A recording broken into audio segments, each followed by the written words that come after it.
Welcome back to another FPL reaction stream. We'll be talking about how Game Week 3 went and looking ahead to Game Week 4. It's good to see so many of you here already, and a huge shout out goes to my cousin for the intro music and also the outro music you hear in any of my videos. Also a huge shout out to AJDC, a good friend of mine who has helped me a lot with the graphics that you can see in all of my videos and streams, the channel art and the thumbnails. But let's get straight into this, go through your questions, and we're just going to have kind of an eased and chilled, relaxed kind of chat talking about FPL.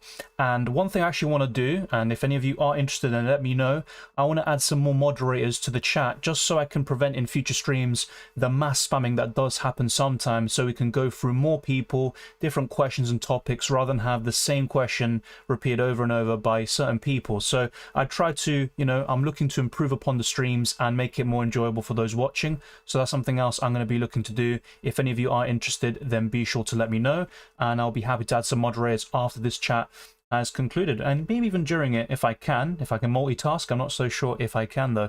Welcome to Cylindra, good to see you. Hey Dylan, ended the game week with 58 points, kind of decent considering I had Cash second on my bench, but we moved to Game Week 4 with 2 free transfers. Thoughts from Rashford or Fernandes to Sterling or Maddison? I'm just curious who you had starting over Cash and who you had first on your bench, and to be honest, there are quite a few defenders I would have started over Cash. I never expected that kind of brace there. I know someone in my kind of private mini league who had him and he went top of the mini league because of that, so fair play, but it's just one of those things. It's kind of a freak result, you could say, but that was the first time I think that Cash played in this right wing back position. In terms of the question you asked, I think it's quite viable to do that. I definitely would sell one United midfielder, there's no doubt about it. You could make a case for keeping one of them, and that would be Bruno Fernandes at this moment in time. I think Rashford moving to the left will benefit him, but I still think Fernandes has the better underlying numbers, really good performances in general, and I think he could thrive in a way without Mason Mount being there. And if I had to pick one move, it probably would be Rashford to Maddison. That's kind of a personal take. Over the next 5 game weeks, though, you have to say Sterling looks absolutely fantastic. I discussed him in today's transfer tips video. And yeah, if you decide to go for both transfers in the end, I have no issues with it whatsoever. But I probably would keep one Man United player. And I think Fernandes has been very impressive, despite not too many FPL returns overall. Mr. Parky says, I'm thinking the same. Was going to change Watkins to Wissa, but thinking about having Saliba, Rashford, Saka and Fernandes, bringing in Sterling short term, or Maddison. I still prefer Maddison, even though he's more injury prone than Sterling, and I think Chelsea have better fixtures than Spurs, but with Maddison, his overall performances from Game Week 1 have been terrific, really impressive. Even in Game Week 2 against Man United, he blanked, but really good performance overall. And in terms of Watkins to Wissa, I have to say I really like the Wissa move, but I still think Watkins ticks along nicely. He has been very frustrating because Aston Villa have scored 8 times in the Premier League this season, and 0 have come from Watkins, but he has assisted each time, and he scored a hat-trick against Hibernian in midweek. So I still think the returns will come, and against Liverpool, the fixture doesn't look great, but I think Aston Villa could score a goal and cause problems, and Watkins will be at the heart of everything Villa do. So I think it's a good move to do Watkins to Wissa based on the fixtures, and I think Wissa will outscore him over the next 3 or 4, but you might have better moves to make elsewhere, such as Rashford to Maddison or Sterling. Twister Parky also says, want to get rid of Pickford, but can't without a -4. Dylan, when are you thinking of using your wildcard?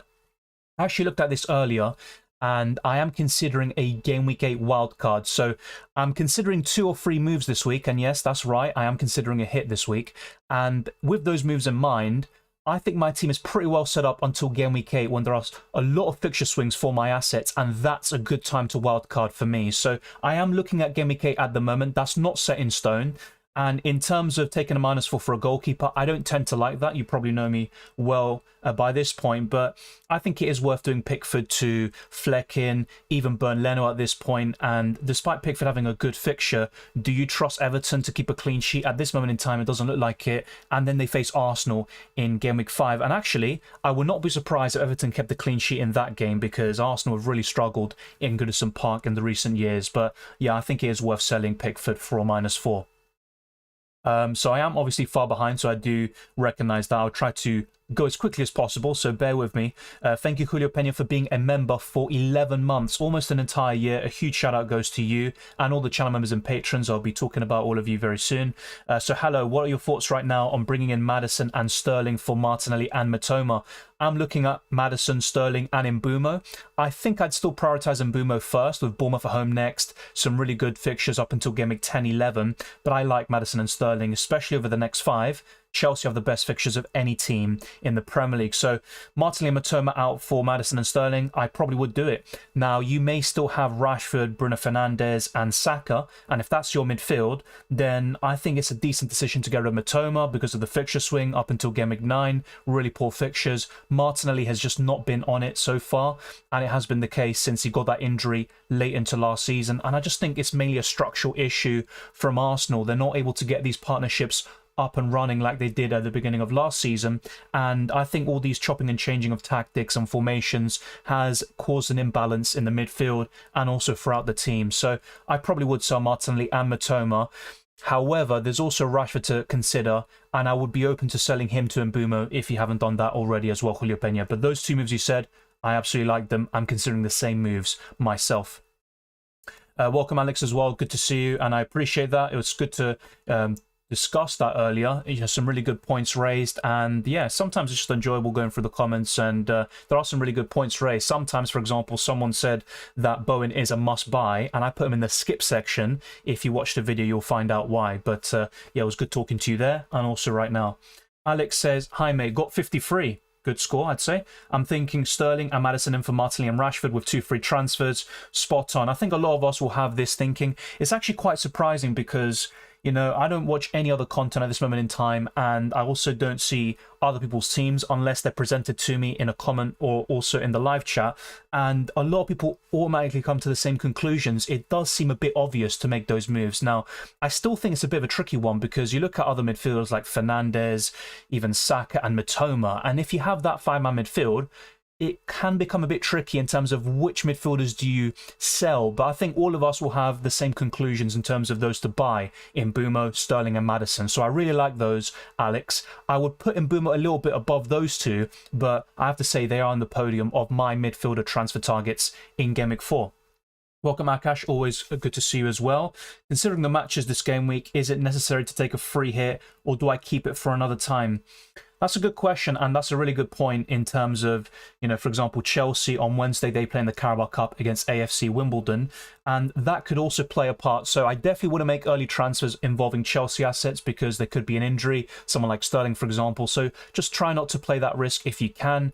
And in terms of taking a free hit, I probably would wait until late in the season. There's no right or wrong way of playing it. Some people have, you know, played the bench boost already, done really well. I remember talking to Marco the other day, and I was saying I'm not too sure about bench boosting this week. And in the end, it probably, well, he ended up regretting it because the likes of Udogie and Gusto did extremely well. So sometimes it's just best to play it your way and not listen to me. You know, I'm just giving my advice and also my opinions. I'll get things right sometimes, and I'll also be really wrong on other occasions. So it's really a team-dependent question. It's difficult for me to answer without knowing your squad, but with a free hit, I probably would target another game week later in the season, particularly a double or blank. Destined for Greatness says, lots of people selling Eze, but I'm looking to bring him in. I think he's a quality player. In terms of chances created, he's been right up there, expected assists, and he is the shining light for Crystal Palace offensively. But the reason why I've been talking about selling him in recent weeks is because you've got Mbeumo with better fixtures, and he's also on penalties. I know Eze is too, but with those fixtures and Brentford looking better at the moment than Crystal Palace, I would go for him instead. You've also got Raheem Sterling with a terrific set of 5 games. Maddison, who looks absolutely amazing at the moment, one of the signings of the summer so far. And then you've got the typical, you know, one Man United midfielder like Bruno Fernandes, Bukayo Saka, and it really becomes a case of, is Eze a better option than those lot? And then you add on top of it Foden and Luis Diaz. And I have to say Eze is lower down in the pecking order at the moment. But if you have a really good feeling about Eze and Crystal Palace, then it's not a bad shout. He will come good. He will get attacking returns. I just don't like the fixtures too much. Twister Parky says, I would personally hold a free hit. There will be a time in the season you will wish you still had it. I agree, but once again, it is a difficult one because in his situation it might be different, but I do agree with you in this case. Yeah, Harry, I agree as well. Twister Parky says, I would only use the wild card before Christmas. Let's not think about that. Yeah, a lot of people I know who have more points than me at this point in the season are considering using the wild card. And, I'll kind of refer to my friend's situation. So he's got Timber, a few other players injured for a long time. He's also got Perisic and Son. But the reason why he's doing so well is because he had Matty Cash scoring a brace. He had Sterling captain, these really good picks individually. But there is still 6, 7, possibly 8 changes he needs to make ahead of game week 4. And as a result, he's looking to wildcard. So it's all a bit difficult, to kind of generalize. But I just think in terms of wildcarding in Game Week 4, you only have 3 game weeks worth of information and data and also time to make your own observations, which will be informed and also spot on, because I just think the more information you have, the longer you wait, you will end up nailing more of these picks. But it's a difficult balance to strike, and ultimately everyone's situation is different. Harry says, really bullish on Chelsea myself. Imagine Jackson starts consistently scoring now with Nkuku to come back too. No Europe is just so attractive for the FPL assets. That is a good point. Even look at Arsenal 2 seasons ago and last season in the Europa League, where they were able to sometimes rotate, especially in the group stages. That's a great point you make. The last time Chelsea weren't in Europe, they won the Premier League, I'm pretty sure. So, yeah, I think Chelsea assets look really encouraging. I definitely would go for 2 if you can, and even a triple up is advisable for the next 5 game weeks. But I will say, maybe we should calm down a little bit. I'm not saying they're bad options, because I like Sterling. I'm looking to bring him in. Jackson is a great forward, I think, at this moment in time for his price and with those fixtures. But they did beat Luton Town, who look like a dead cert to be relegated at the moment. Hopefully they don't. But, very poor performances against Brighton, and now Chelsea conceding so many chances as well. So it is very worrying for Luton Town. And I think West Ham could go there and score 2, 3, even 4 goals on Friday. But that doesn't mean we're going to go for Jeroboam, Antonio, and all these other options West Ham have. But I have to say, yeah, I'm also more, intrigued by Chelsea assets. I would consider 2 or 3, but I don't think a triple up is absolutely necessary. Welcome, Genius Gamer. Good to see you. Even Twister Park, yeah, can't stand Chelsea, but needs must. That's fair enough. That's a good way of summarizing, I think, for a lot of us. Harry, not really too pleased with that. Marcus says, am I crazy for wanting to get Son over Maddison? Look, if you look historically, Heung-min Son is a better FPL option than Maddison. Even last season, not too much of a difference. Maybe Son outscored him in the end. I have to double check that. But Maddison gets a lot of injury problems. That's his main issue. And sometimes he's on a really good run and it's disrupted because of injuries. But I actually think in this moment in time, Maddison is the one to have. Everything's going through him. Now, I have to say with Heung-min Son, he played well the other day. Against Bournemouth. I have to say, really, really impressive performance, and I think the goals will come eventually, but it's just, he's 9 million. For cheap, you can get Mbeumo, Sterling, Maddison, and I think they will offer better value. But Heung-min Son, with these fixtures coming up, I can see him scoring goals, and he could be a really good acquisition. He could be ahead of the curve, just like those Sterling purchases in Game Week 3 were. So it's not a bad shout, to be fair, and I definitely would go for Son over Richarlison, despite the fact that Richarlison is cheaper. Destined for Greatness says, I've had Son since Game Week 1. It's been frustrating, but he's going to haul soon. I completely agree. From an FPL perspective, very poor, but his overall performances have been good. I think he was one of Spurs' best players against Bournemouth, just my personal opinion, and I think he can become a really good asset once again. But it's just difficult because, you just keep seeing him blanking in pre-season, not too impressive, and also a very underwhelming campaign last time out. But I think the returns will come. Juju Styles says, hello Dylan, you're my favourite FPL UCL YouTuber. I appreciate that very much. Obviously, there are a lot of them out there, so thank you very much for the kind words. Best week to wildcard, says Justin. Difficult to generalise for everybody. I think a good starting point for a lot of people, especially if you have a template team, is Game Week 7 or 8. I'm considering Game Week 8 personally, but that doesn't mean I'm definitely going to use the wildcard in Game Week 8. Sell March or Matoma? Difficult one. March has been more impressive so far in terms of FPL points, but I would argue Mitoma's performances in general have been slightly better.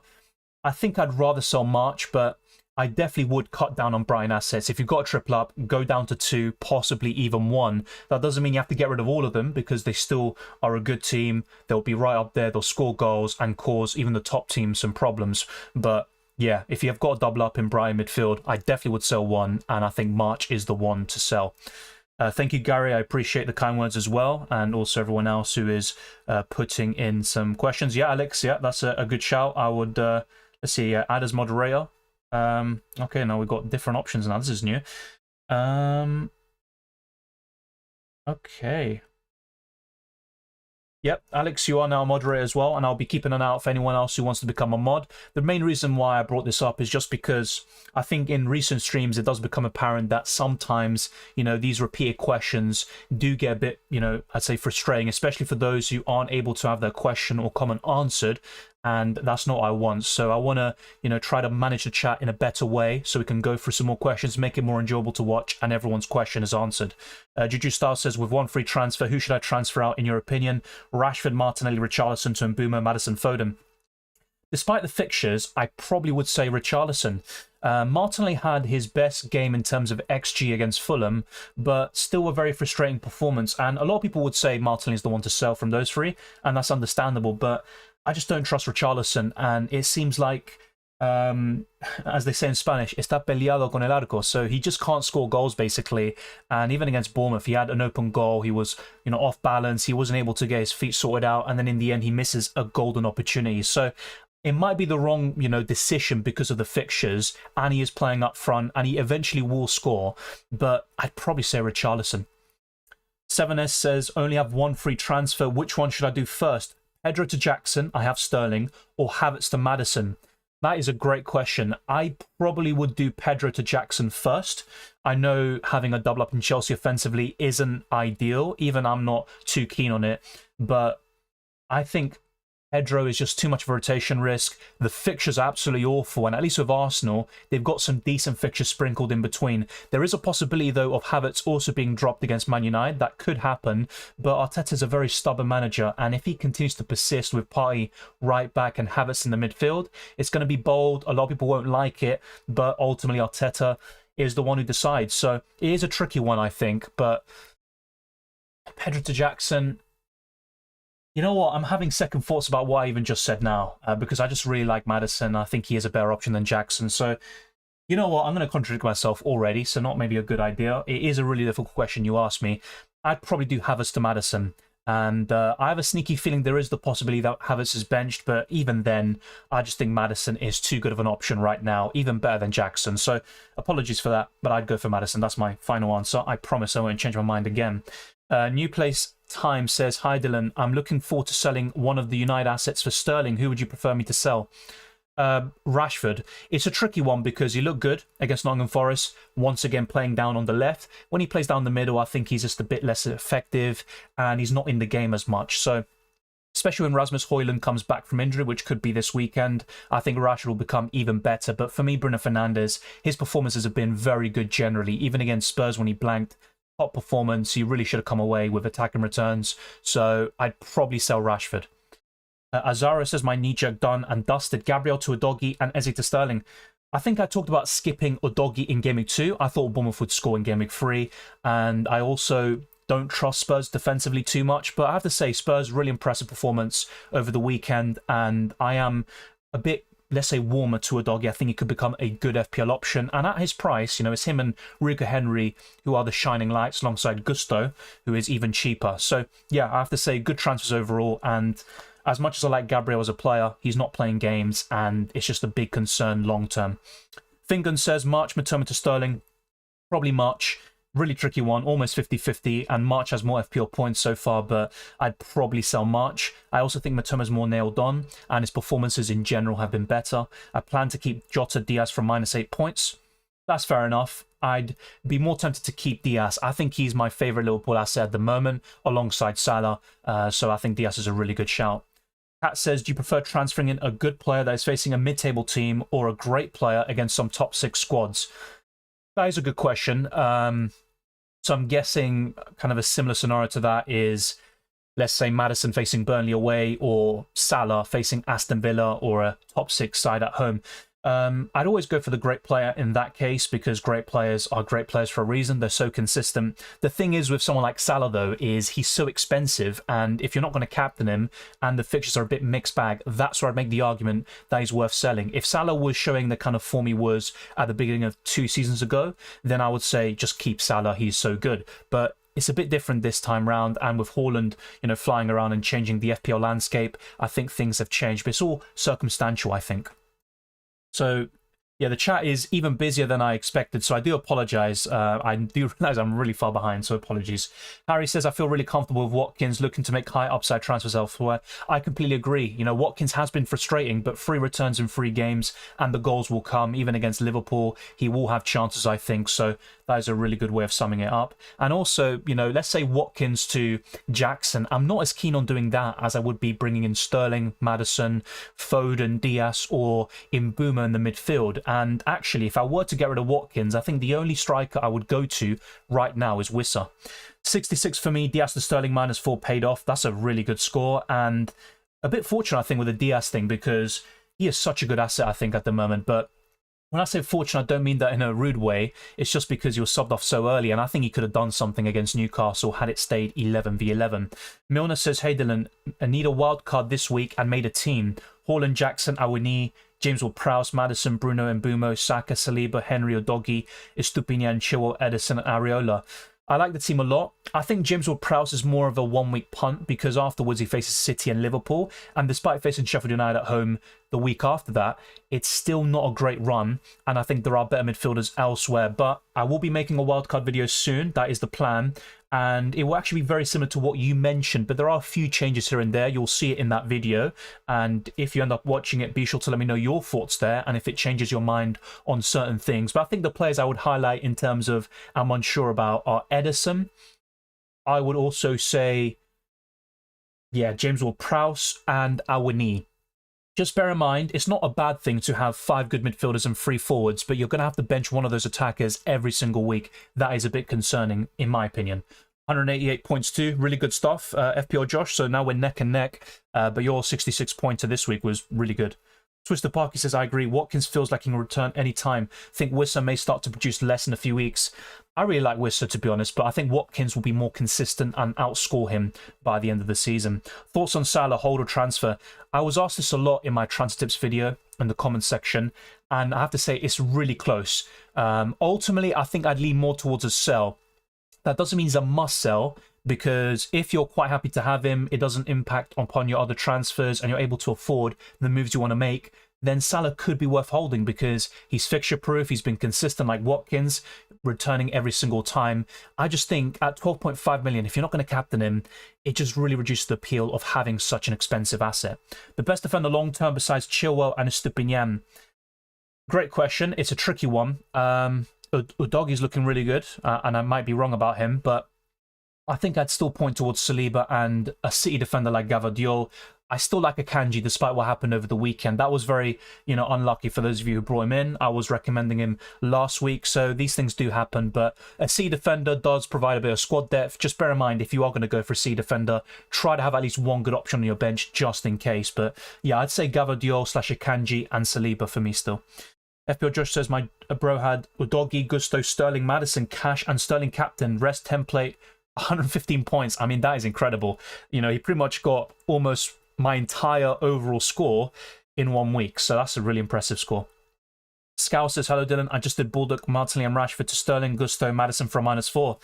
I like it. I'm not usually a fan of taking hits for defenders, but overall, I think that's an upgrade. I'm not seeing too many clean sheets for Sheffield United. They were quite impressive against Man City, all things considered, but I think Gusto's an upgrade, and the 2 midfielder transfers are spot on. A lot of us will be going for these options, and with good reason, so I like those moves. Mr. Parky says, got Leno and Pickford. Can play Leno after Game Week 5, possibly, but I will probably get Edison. But he always fails for me. Had Leno on the bench every time. He has got a good haul. The thing with Leno is, in a way, he is fixture-proof because he makes so many saves, he can get bonus points, and he was really good against Arsenal. I think he made 8 saves. A bit lucky because he did handball it outside the area, but really good performance overall. He's a good keeper. I've always liked him, and I think he's a great FPL option. Probably one of the best 4-point family and goalkeepers. It's between him and Flecken for me. Mitoma and Eze both a sell. If I had to pick between those two, I think Eze's more of a sell. Just because Brighton are a better team offensively and Mitoma has been ticking along nicely so far in FPL. But when you look at the fixtures, even in that regard, I think Eze looks better than Mitoma. I think arguably both of them are a sell, yeah. If only I'm getting Gvardiol this game week, I will then start Cash. Yeah, that's fair enough. I think Cash could do something against Liverpool, but I would still probably bench him. I don't see Villa keeping a clean sheet at Anfield. Sell all the players, says Plunk, fair enough. Thoughts on Bowen over James or Prowse? That's a great question. I think Bowen has a higher ceiling, but James Ward-Prowse might tick along more often. I think he's better for the bonus point system. He'll get more assists, and I think he's just perfect for West Ham in terms of set pieces. West Ham are traditionally a kind of set piece team under David Moyes, and James Ward-Prowse is one of the best dead ball specialists in the world. So it's a tricky one, really close, but I'd go for Bowen over James Ward-Prowse this week. Having to decide what I'll do, plan A, Martinelli and Eze to Sterling and Maddison, or plan B, Martinelli and Gabriel to Sterling and some defender, don't know yet. It's a great question. I probably would go for Sterling and Maddison. It's a tricky one because Gabriel is just a sell, no matter which way you put it. So if you've got 3 decent defenders there, Suki, then I would not sell Gabriel this week, but eventually you would. You can keep him for 1 more. But if you're in a situation where you only have 2 starting defenders and you've got players like Baldock on your bench, you don't want them to come on, really, in all honesty. So it really depends on your situation. If you don't have enough cover, in that case, I'd go for plan B. Freddie says, all right, Dylan, what are your thoughts on selling Rashford and Pedro to Morris and Sterling? I was backing Morris a lot in pre-season. I think he will still score around 10 Premier League goals, but I'm not so sure if I'd go for him at this moment in time. Decent chance, I think, of a goal against West Ham or a return, but I still think West Ham will win by 2 or 3 at the very least, and I just don't trust Luton Town overall as a team to really supply Morris in the Premier League. So it's not a bad shout. I'd be definitely more keen on Rashford to Sterling at the moment, but Pedro to Morris, I think I'd rather go for Awani right now, even Alvarez, Wissa, who's my favourite forward, I think, besides Watkins and Haaland. So yeah, I think I'd look elsewhere, but it's not a bad shout, I think, Morris. It could be a good one. Gabriel to Trippier before price drop. I think Trippier could be a great shout, I think, over the next 5 or 6 game weeks. Having said that, I don't think Trippier has been as impressive in recent months. Since April, let's put a timeline on it, or March, there has been a bit of a drop-off in Newcastle defensively, and Trippier hasn't been anywhere near as good of an FPL asset. But the fixtures are turning soon. This could be his time to rise to the surface yet again. So it's not a bad shout, and I think Trippier is an upgrade on Gabriel. If you're set on getting a Newcastle defender and you want Trippier, I will go for it. Just bear in mind there are games midweek, and that could also, play a bad part in your thinking, because if you have got Sterling or someone like that and he gets injured, you might be in a bit of trouble. Bye for now. I've got to leave the cafe I'm in. No worries, Twisted Park. You can always rewatch it, and either way, I appreciate you tuning in. Gabriel's such a strange one of the first names on the team sheet if I was the Arsenal manager. Yeah, that's a really good comparison. Pep and Cancelo, you can liken it to it. I also think it's a disciplinary thing, because how do you go from starting 73 consecutive games, which is insane, by the way, to not playing, not starting any game at all? He didn't come on against Fulham, and he's played 24 minutes across the other 2 games. It's quite frankly a very baffling thing, and that's my main issue with Arsenal at the moment and Arteta. I just think Gabriel is arguably their best defender, and he's being benched. It really makes no sense to me. Scow says, went to cash in Game Week 2 against all who suggested Henry instincts, feeling lucky. That's fair play, and Henry returning Game Week 1, he got an assist, looked really good, but that's only 1 game, and that's what I mean sometimes about, it's too little of a sample size to say definitively Henry's the best 4-point family and defender. I still think he's one of the best. He's in the top 3 for me, but he's not number 1 by, a landslide like maybe I suggested a few weeks ago. So really good shout there. Should I bench boost in Game Week 4? I have Areola, Morris, Baldock and Gusto. It's a good bench, and it could be a similar situation to Marco, where I said I don't like it too much, and it ends up doing really well because of players like Gusto. I just don't like Baldock. I think that could let it down. Yeah, I probably wouldn't bench boost that, but if you're really, you got a good feeling about it, don't listen to me, because Marco probably should have listened to his own gut feeling and not listened to me, and he's probably still kicking himself about it. But it's a tricky one, it's fine margins. As long as you get 15 plus points on the bench boost, you're relatively happy. That bench can get 15 plus points, but I just see better benches in the future. That's just me. Maybe I'm being a bit too narrow-minded, and I will reevaluate over the next few weeks as well.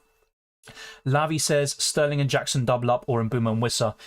I'll be honest, if I had to double up on an attack, despite the fixtures, I would go for Mbeumo and Wissa. I think that's just a better duo in general. Ideally, you'd still have a Chelsea attacker, either Jackson or Sterling, on top of Mbeumo and Wissa, but maybe you're not able to do that. Let's see what else we have. So, oh my god, This is actually insane. I didn't realize I was that far behind, so I do apologize. If I haven't, answered your question, then you can put it again. Just make sure not to spam it continuously, and then there's no issues. And like I said, if there are any, regular viewers who want to become a moderator, then be sure to let me know, and it could become a better stream to watch because we can moderate the chat. And if those are spamming, they'll be put on timeout or whatever, just to control the chat and the way we're going. Start Martinelli or Cash? I'd go for Martinelli. Park says, my current midfield is Saka, Mbeumo, Foden, Fernandes, Rashford. What are your thoughts on bringing Maddison in Rashford's place? I think that's a terrific move. I'm looking at something identical to that. I'm also considering selling Martinelli and Mitoma. If you look at my 5 midfielders, I think that's probably the right call based on fixtures and also underlying numbers, performances in general. So yeah, I like that move a lot. I would go ahead with it. Welcome, Aranya. Hey, Dylan, how do you rate Alvarez as a starter in our playing 11s? I think Alvarez will tick along nicely. I don't think his ceiling is that high. He'll produce the occasional 13-pointer, but I think most times he'll get 5 to 7 points like he's done so far. He's a good option. I don't think he's the best forward. I would probably put Haaland ahead of him. Well, that's not even a probably. Just ignore what I just said there. I'd probably put Wisser ahead of him. Maybe Jackson based on fixtures. And, I mean, apart from that, yeah, I think Alvarez is one of the better forwards, but really does depend. And in terms of midfielders like Mbeumo, Maddison, Sterling, I would put them ahead of Alvarez in a starting 11. Sterling or Maddison? Still Maddison for me, but I have to say Sterling really impressive in Game Week 2 and in Game Week 3 with those 19 points. I mean, what more can you ask for? Got 49 points having Darwin benched. To be fair though, Darwin was benched himself and he came on and scored a brace against a team with an extra man and a team that surely had the game in the bag. So it's a difficult one. I actually backed Darwin to have a good season if he got the minutes and consistent starts, and hopefully does get a good run. Last season, he was very frustrating. He did very well for me 1 week. I think it was in Game Week 17, something like that, just before the World Cup. I did Wilson to Darwin Nunez, and I think I gained 12 points from that. So I do like him as a player. I think he can become a top FPL asset, but he needs to nail down a spot. And at the moment, I would still go for Diaz over Darwin Nunez. Really good Lavi, 207 points. I don't know exactly what rank that is, but I'm imagining it's easily into the top 100k. Vincent Rantic says, my midfield is Mitoma, Bruno Fernandes, Martinelli, Saka and Rashford. Same as mine there. Who should I bring in for my 2 free transfers? Just to give you an indication of what I'm thinking at the moment, if I were to make 2 free transfers and not take a hit, I think the most likely moves for me are Martinelli and Rashford out for Maddison and Mbeumo. I think that's what I would do. And I'm even considering another move. And in that case, I would get rid of Mitoma or Sterling. So basically, Saka is the must keep for me. I think he's the best option of the lot. And then I'd say Bruno Fernandes is the one I'd just about keep. I'd still like to have one Man United attacker, especially when the fixtures turn in, I think it's Game Week 6. So yeah, that would be my answer. In terms of the 2 transfers out, it probably would be Martinelli and Rashford. Akib says, even if we're not captaining him, Salah still can produce a brace out of nowhere. That's a great point. I don't disagree with that whatsoever. Even against Aston Villa at home, he could do well. So that's a great point, to be fair. Like I said, it's really kind of a case of if you have Salah and having him doesn't really impact your other moves, you've got enough funds and it isn't an issue, then keeping him is fine. But if it starts to impact the rest of your team, you don't have enough squad depth as you would like, or your starting 11 is weaker because of Salah, that's where he's a sell in my opinion. So it's a difficult one, I think. It's not like he's an easy sell. He's really, if I was to include him in a transfer tips video, he would be basically 50-50 between a hold and a sell. The pendulum would swing every second, basically. Data says, priority midfielder for you among Mbeumo, Maddison, Foden, Sterling. Great question. A lot of people will say Sterling, and rightly so. I think he's a great pick. I'd still go for Mbeumo for me. Just because of the price, on penalties, Brentford are looking good, scoring every game, creating chances. Mbeumo is the talisman. I'd probably go for Mbeumo still.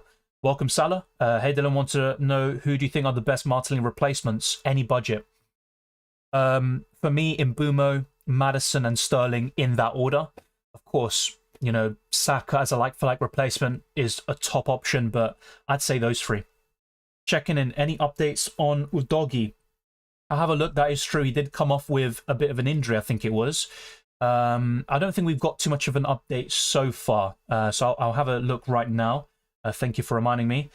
So 2 days ago, after the game, Postecoglou said, I think he just kicked the ground from what I understand. He didn't want to come off. Just speaking to him now, he's fine. So he's at 75% in terms of FPL. He's yellow flagged, currently being assessed. It doesn't look like a major injury, just like with the Maddison case, and this looks even less severe. I think it was a knee problem, but he should be fine. Islam says, bring Jackson for Nunez or better some other forward. In terms of fixtures, Jackson is the forward to get, and I don't mind that move at all. It might be a bit awkward timing to sell Nunez, though, off the back of a brace against Newcastle, of all teams. I think Nunez will start against Aston Villa. Of course, it's not as that simple. And sometimes you get a case of a player making such an impact off the bench, like Fabio Vieira against Fulham, but that doesn't mean they'll do as well if they get the start. So it's kind of a tricky one there. But if I had Nunez, I'd probably keep him based on what he just did. And I think the fixtures are good from an offensive perspective for Liverpool. But I don't mind Jackson, I have to say. I don't mind him at all. The same goes for Wissa. I think they're two top options to bring in the forward line. But I just like Nunez at the moment, I really do. And he caught me by surprise against Newcastle, that's for sure. Data says priority midfielder. We have covered that. Obviously, it's all good. Hopefully you got it. Good evening. Welcome, Karen. Play with only two. Udogie, Estupinian, Jota, and Diaby. Really good question. This time I'd probably go for Udogie. I haven't been impressed by Burnley at all. And the other one would be... I think I'd go for... I mean, with Jota, is he going to start? That's the big question. And I'm not so sure if he will be. I'd probably go for Udogie and Diaby at the moment, surprisingly. Thank you, Milner. So do you think James will Prowse to Diaby? No, I wouldn't sell James will Prowse. Definitely not. I'm guessing you mean the other way around. I like James Ward-Prowse a lot for this week, but in terms of buying him in, I'm not as keen because he faces Man City straight after, and I think City will win and maybe even keep a clean sheet. Sterling in, Salah out. I probably would do it. I think Salah will be more consistent, score way more points than Sterling by the end of the season, but over the next 5 games, Sterling has better fixtures. I would back him to outscore Salah, and he's even cheaper. So I probably would do that move. It doesn't mean you have to, though. Best steal replacement, says Wei saying, Edison or your favourite Fleckham? It's a tricky one because when I was building the best wildcard team before the stream began, I was actually considering Edison just because he plays every single game. Man City will keep the most clean sheets for me. And he will tick along nicely, but I just don't like the low ceiling he has. He basically is limited to 6 or 7 points. That's not a bad thing if he gets every single week, but the thing is he won't. Even Sheffield United were able to score a goal past him, so I probably would go for Flecken. I still think he's the one, and if you want to get a 4.5 to 4.9 million defender, then go for Udogie instead of Rico Henry. Aaron says, can you please rank Mbeumo, Maddison, Sterling, Foden in order? Mbeumo first, Maddison second, Sterling third, Foden fourth. Yeah, the way you've ranked it, basically. I think that's the way I'd go. What about Bowen? I like him a lot for Gameweek 4. He would be my best free hit team. He'd even be a captaincy consideration. I think wingers have done terrifically well against Luton Town. So you look at Solly March in Gameweek 1, produced a double-digit haul. In Gameweek 2, you look at Sterling. And I think Bowen could do 12 to 15 points quite easily. I just don't like Bowen afterwards against Man City, even Liverpool, and you've got Newcastle a few game weeks later. Yeah, Wei saying that's a fair point. I actually talked about holding him in the transfer tips video. I don't like him at all for Arsenal and Brighton up next. Having said that, I still think once the fixtures turn for United in Game Week 6, I think Onana will be one of the best goalkeepers and a very popular option on the wild card very soon. It's just frustrating because he hasn't gotten too many points so far, and you look at the next 2 games, you don't really see the clean sheets as well. Arthur says Bone will also probably play through the middle as they don't have many options. True, but based on current form, you would probably back Antonio to get the start. And you've also got Danny Ings, you know, always ready to come on when he's injury-free. So it's a tricky one. And either way with Bowen, playing down the middle or not, I think he's a good asset. It's just beyond the Luton Town fixture, I just don't like Man City.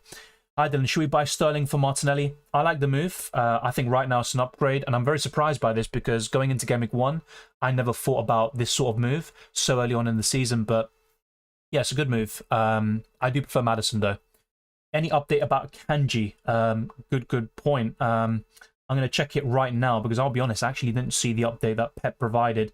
So he's got a knock at the moment. Doesn't seem too serious. Of course, things can definitely change and evolve, but I'd expect them to be back by Game Week 5 based on the information I've got here, but I could be wrong there. I'd be very surprised if it turned out to be a serious problem. Hold Watkins for Liverpool without Van Dijk. Even with Van Dijk, I think Aston Villa will score, and Watkins could be involved. It's tricky because you've got Jackson with a great fixture. You've also got a few other top forwards like Wissa facing Bournemouth at home. I think they'll score Watkins this week, but I just think Watkins is so consistent. He'll tick along nicely, and he is a frustrating asset, but the returns will come. He's going to score goals, and he hasn't blanked in any game so far this season, including the Conference League qualifier, where he scored a hat-trick. Sterling or Jackson? Sterling right now. I think his ceiling is higher. The thing with Jackson is he might be a better longer-term option, but for the next 5 games, if I'm buying one, it's Sterling. Mustafa says, who would you remove between Saliba and Estupiñán, or keep both? Tricky because the fixtures are worse for Brighton, but I look at Saliba and Arsenal and it's really difficult to see the clean sheets. You know, even against Everton, I think Everton will score. You know, it's a bit of a bogey team for Arsenal there at Goodison Park. Man United, I think, will score at least 1 or 2 goals this weekend. And the games afterwards, you know, facing Tottenham, who are one of the best attacks in the league right now. You've got Man City not so long after that. I think Bournemouth away looks like the best chance of a clean sheet for Saliba. And then with Estupiñán, he's got 1 good game in the next 5. It's really tricky. I'd rather keep Estupiñán because of his assists and goals potential. I think he's one of the best defenders in the game because of it. So if I had to sell one, it would be Saliba. Other 3 are Kabore, Gvardiol and Chilwell. I'd be more inclined to sell Kabore and maybe bring in an Udogie or Rico Henry. Yeah, I'd probably rather do that. Sell Kabore. I'm guessing you have funds for that. And you can keep Saliba and Estupiñán and rotate your 5 defenders. I think that's the way to go. Keep or sell Watkins? I'd say keep. The thing is, though, if you're really happy with the rest of your squad and, you want to make a move up front, I think Watkins to Wissa or Jackson looks really good based on the fixtures. I just like Watkins, though, so I think he's a keep. Bench Estupiñán, I'm looking to do that at the moment. I think I will bench him. Also, a Newcastle defender.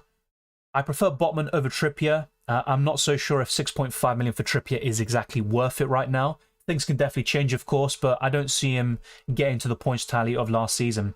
Rashford or Jota? This week, I'd actually say Rashford. I have a feeling Jota could be benched. For Game Week 4, keep Foden or sell for Sterling? Keep. And if you want any more detailed analysis, check out my transfer tips video, which I released a few hours ago, and I actually mentioned both Sterling and Foden. Rank Mbeumo, Sterling and Maddison. Mbeumo first, Maddison second, Sterling third.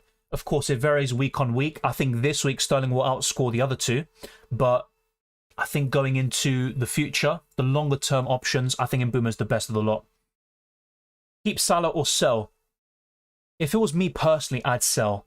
But as mentioned by other people before, he's still capable of great things. He's really consistent. He will return most games. And apart from Haaland, I don't see many other players outscoring him this season. So it's a tricky one with Salah always, but I'd probably sell. It's almost 50-50 for me. What do you prefer, Bowen and Wissa or Sterling and Antonio? Bowen and Wissa. Hey Dylan, Foden and Jackson or Sterling and Alvarez?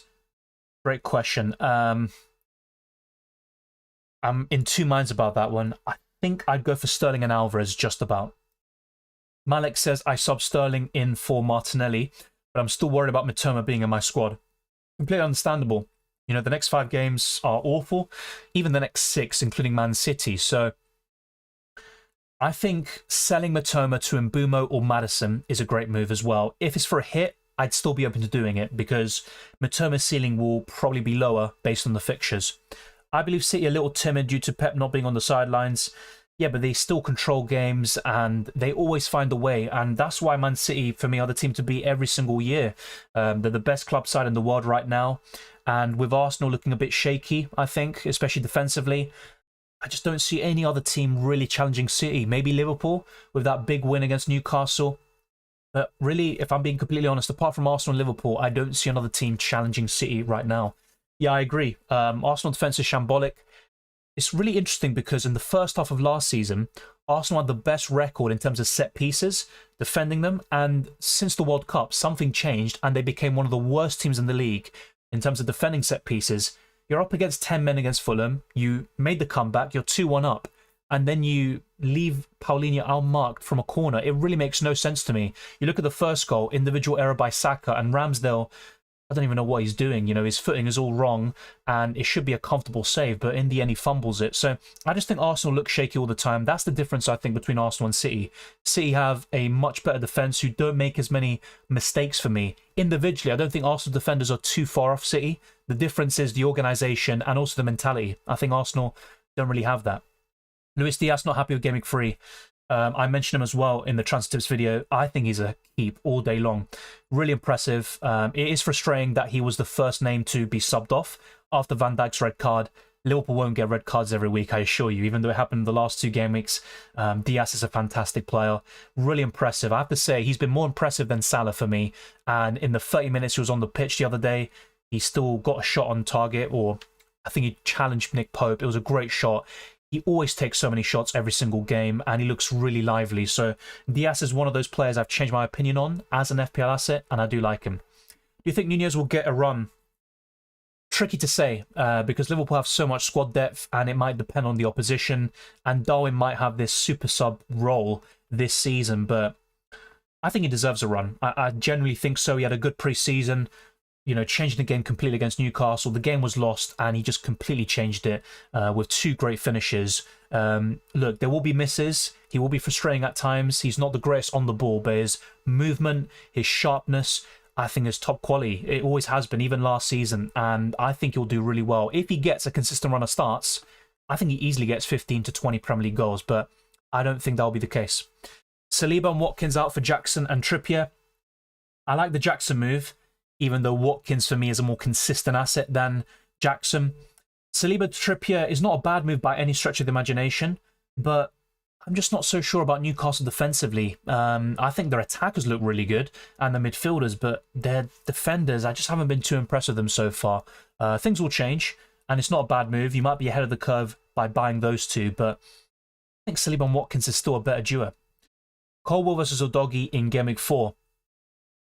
Because of the attacking threat, I think Udogie has that big advantage over Colwell. I think Forest will score against Chelsea. I'm still going to start Chilwell because of the attacking threat, but I can see Awoniyi scoring against Chelsea yet again. It will be a good game. It could be similar to the United one. A bit hectic. Forest could take the lead, and Chelsea might be in trouble. A draw would not surprise me at all. Let me put it that way. So I'd go for Udogie because of that. Buy Bowen or stay with Foden? I'd stay with Foden. For 1 week only, I think Bowen is a great move, but I just don't like him beyond Game Week 4. Start Udogie, Henry, or Baldock. Thank you very much, Cricket. I appreciate that as well. Tricky one. I'd go for Rico Henry. I think he's got the best chance of a clean sheet.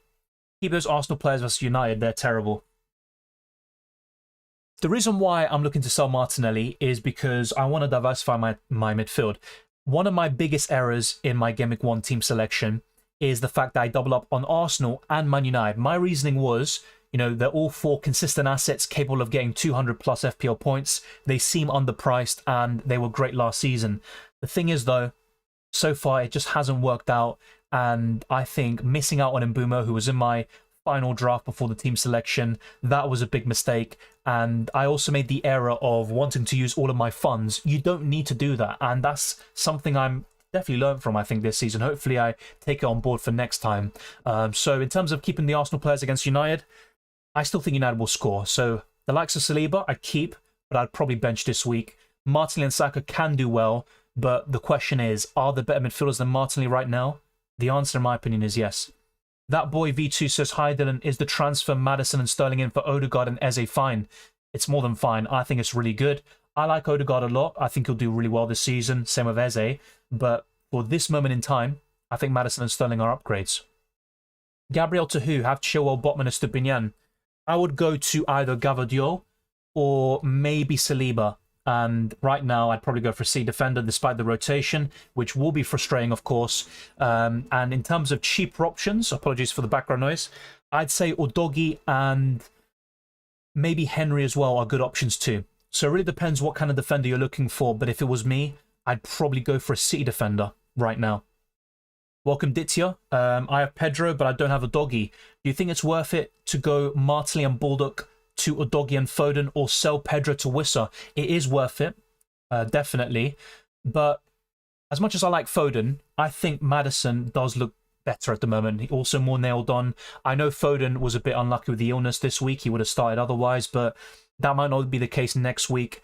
And I just think Maddison's such a safe and secure option. He's a bonus points machine. He's creating a lot of chances and he can score goals himself. So I'd probably go for another midfielder instead. But I do like Foden, of course, and they're good moves overall. Craig says Diaz and Flecken or Edison and Henry. Some great questions here today. Really tricky. I'd probably go for Diaz and Flecken, but I can understand why you'd want to go for Edison and Henry. I think Edison, no matter what you say about him, is more nailed on than any City defender. The reason why I'm going for the other duo, though, is I think Diaz will start most games, and I don't see him getting too many one-pointers off the bench. And Flecken has a much higher ceiling than Edison, as evidenced in Game Week 3, getting 4 points despite conceding. Edison, meanwhile, got a 2-pointer. True God Rimuru says -4 for Rashford to Maddison or Sterling. Despite how good Sterling is, and I'm looking to buy him, I'd go for Maddison. I just think Maddison's been terrific. The signing of the season so far, early to say, of course, but he's been really impressive, and I'd go for him.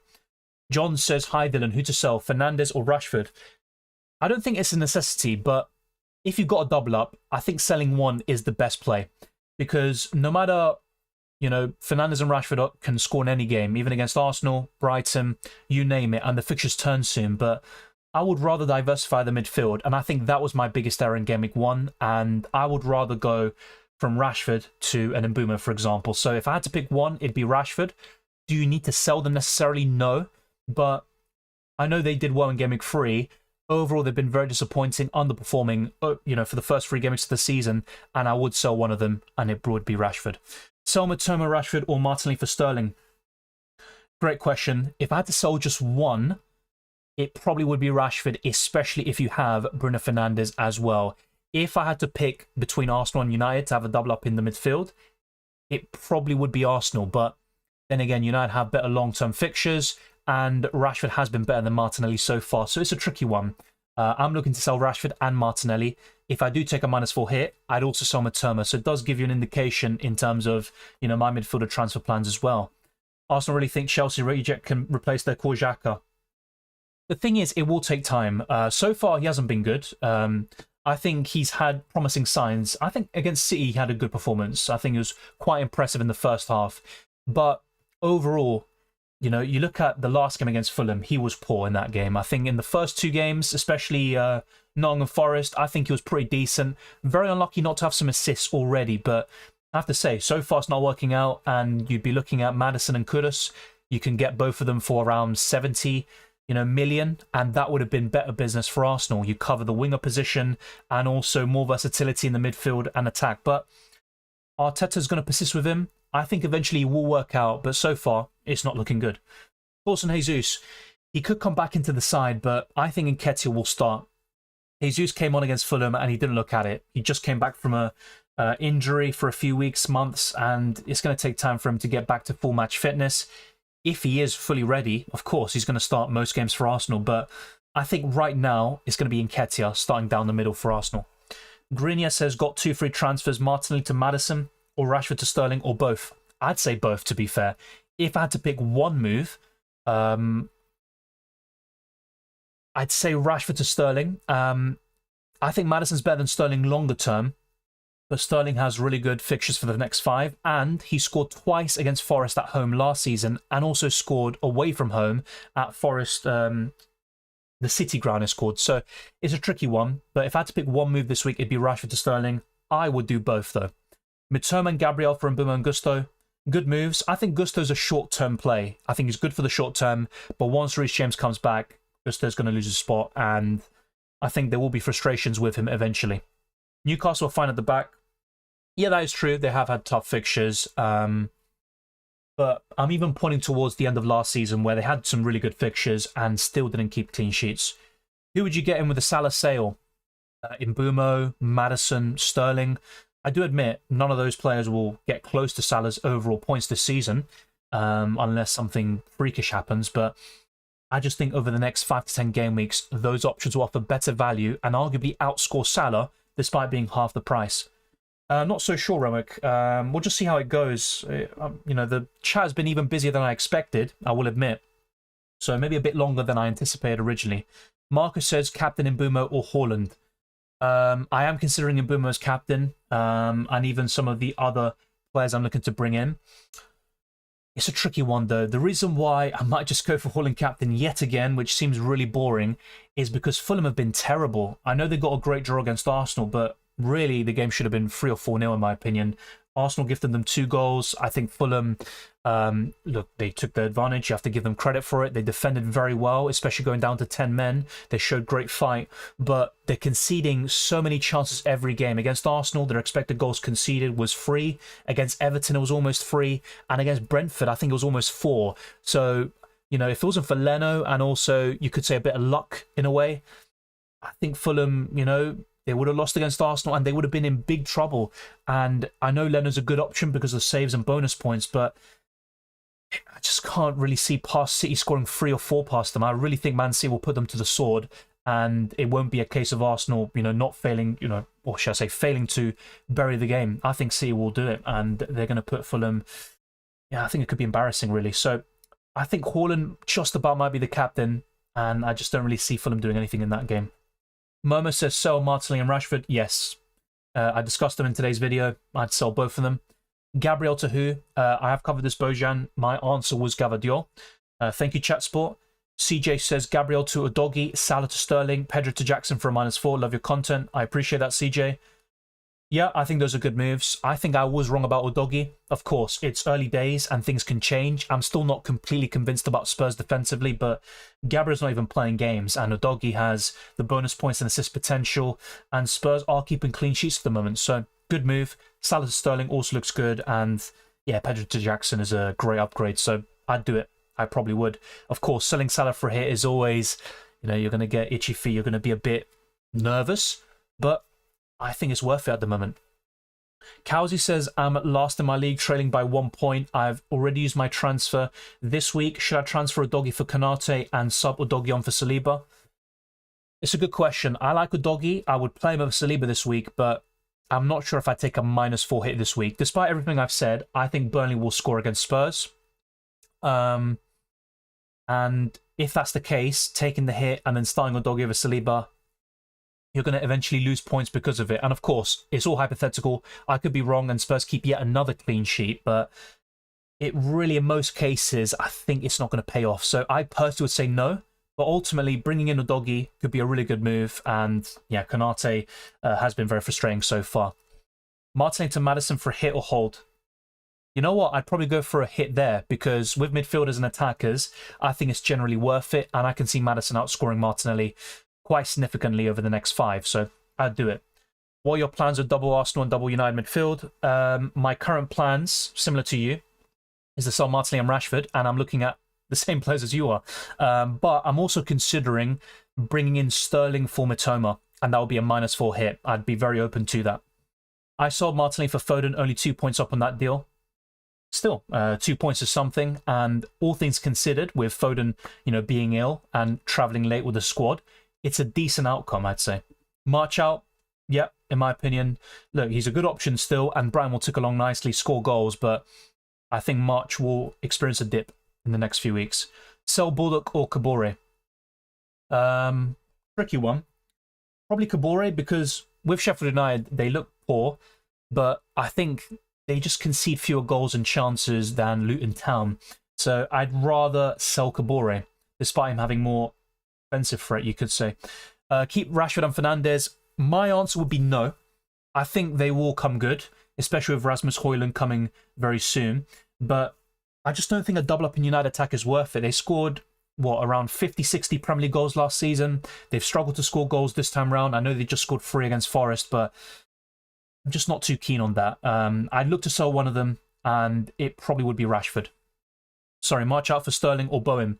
I'd go for Sterling because as good as Bowen is for this week, and also in game week, I think it's 8 against Sheffield United, I'd rather go for Sterling over the next 5. Is Diaz Gavadio worth a -4 for Gabriel? Long term, yes, it is worth it, but for this week, it's very, very tricky. I think City will keep a clean sheet against Fulham, and if that's the case, then the hit will pay off even this week. But yeah, it's a tricky one. I'd say ultimately it is worth it. Richmond says, sad that I sold Maddison for Foden. Should I bring him back for Martinelli? I probably would.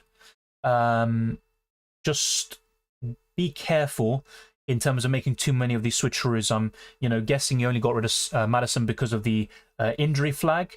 And at one point, it looked like he was going to miss Game Week 3 and potentially Game Week 4 as well. So you were a bit unfortunate there, but I would bring him back, yeah. I'm tempted with Maddison. He is a carbon copy of Fernandes for me. True. I think Maddison is just a joy to watch, really, even at Leicester. And I think Spurs are playing great football, it has to be said. One of the more entertaining teams in the league at the moment. So, yeah, I like Maddison a lot. Hey, tuning in late. Rashford for Maddison or Sterling? I'd rather go to Maddison long term. If you look at the next 5 game weeks, Sterling will probably outscore Maddison, I'd say. And then if you put it that way and you're considering a wildcard in game week 8 or 9, then Sterling is probably the answer. But my pick for the longer term option, just in case you decide to hold off on your wildcard a little bit longer, is Maddison. I think Gabriel will start next game, so do I, but he's still worth selling because you see in the last 3 games, only 24 minutes, and Arteta, it looks like he's capable of doing this rotation and tinkering, and depending on the opposition, he will sometimes bench Gabriel, it looks like. And in my opinion, it's disciplinary, but it's a really difficult one. I don't know all the information, and obviously Arteta knows a lot about football, more than me, but I just don't really get the Gabriel situation, to be fair. Since Haaland only scores tap-ins, is there a certain opposition we don't want to captain him in? Well, my policy, which I discussed in the last couple of weeks, is to captain him in any home game and also away from home against the so-called, worst sides, the teams you expect to finish bottom half of the table, like Burnley and Sheffield United. It's not a bad policy. So far, it's been okay. But, I think maybe against, let's say a Newcastle at home or even away from home, these top 6 clubs away from home, I think those are the sorts of games where you probably don't want to captain him. He'll probably score, get the occasional goal in those big games, but especially away from home, I think his ceiling is much lower. Even against Arsenal last season at the Emirates, he got a 6-pointer, and that really came from a gift of a goal.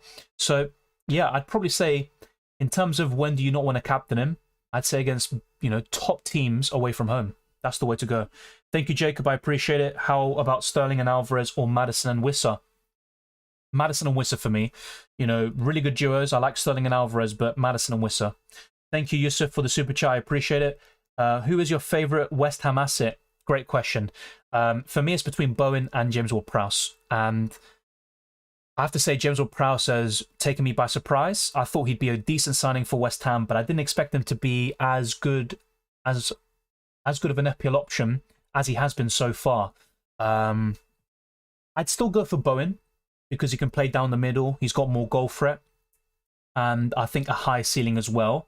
But James Ward-Prowse will just tick along nicely, get, maybe blank fewer times than Bowen, but with the high ceiling of Bowen, it's going to be a very close battle. I ultimately would expect both of them to get over 140 FPL points. So, tricky one.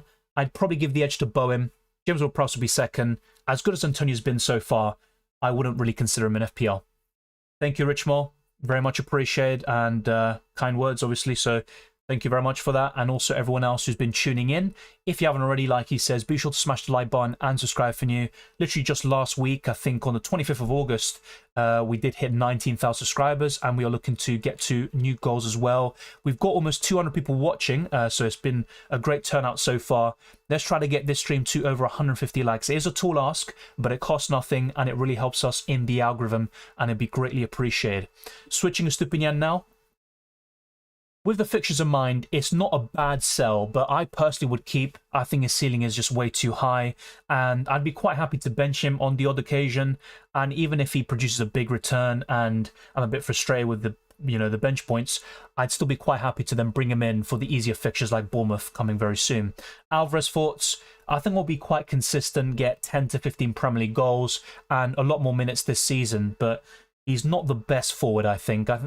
If I'm looking at Man City, I think Haaland's obviously the standout. And apart from him, you're looking at a City defender like Gvardiol or Kanji. And then you're looking at Foden potentially with Alvarez just behind. He's a good option, one of the best forwards. But I think there are alternatives like Wissa who are even better. Mr. Parky says, anyone brave enough to start Archer versus Everton? Well, considering Everton's start to the season, it's not a bad shout.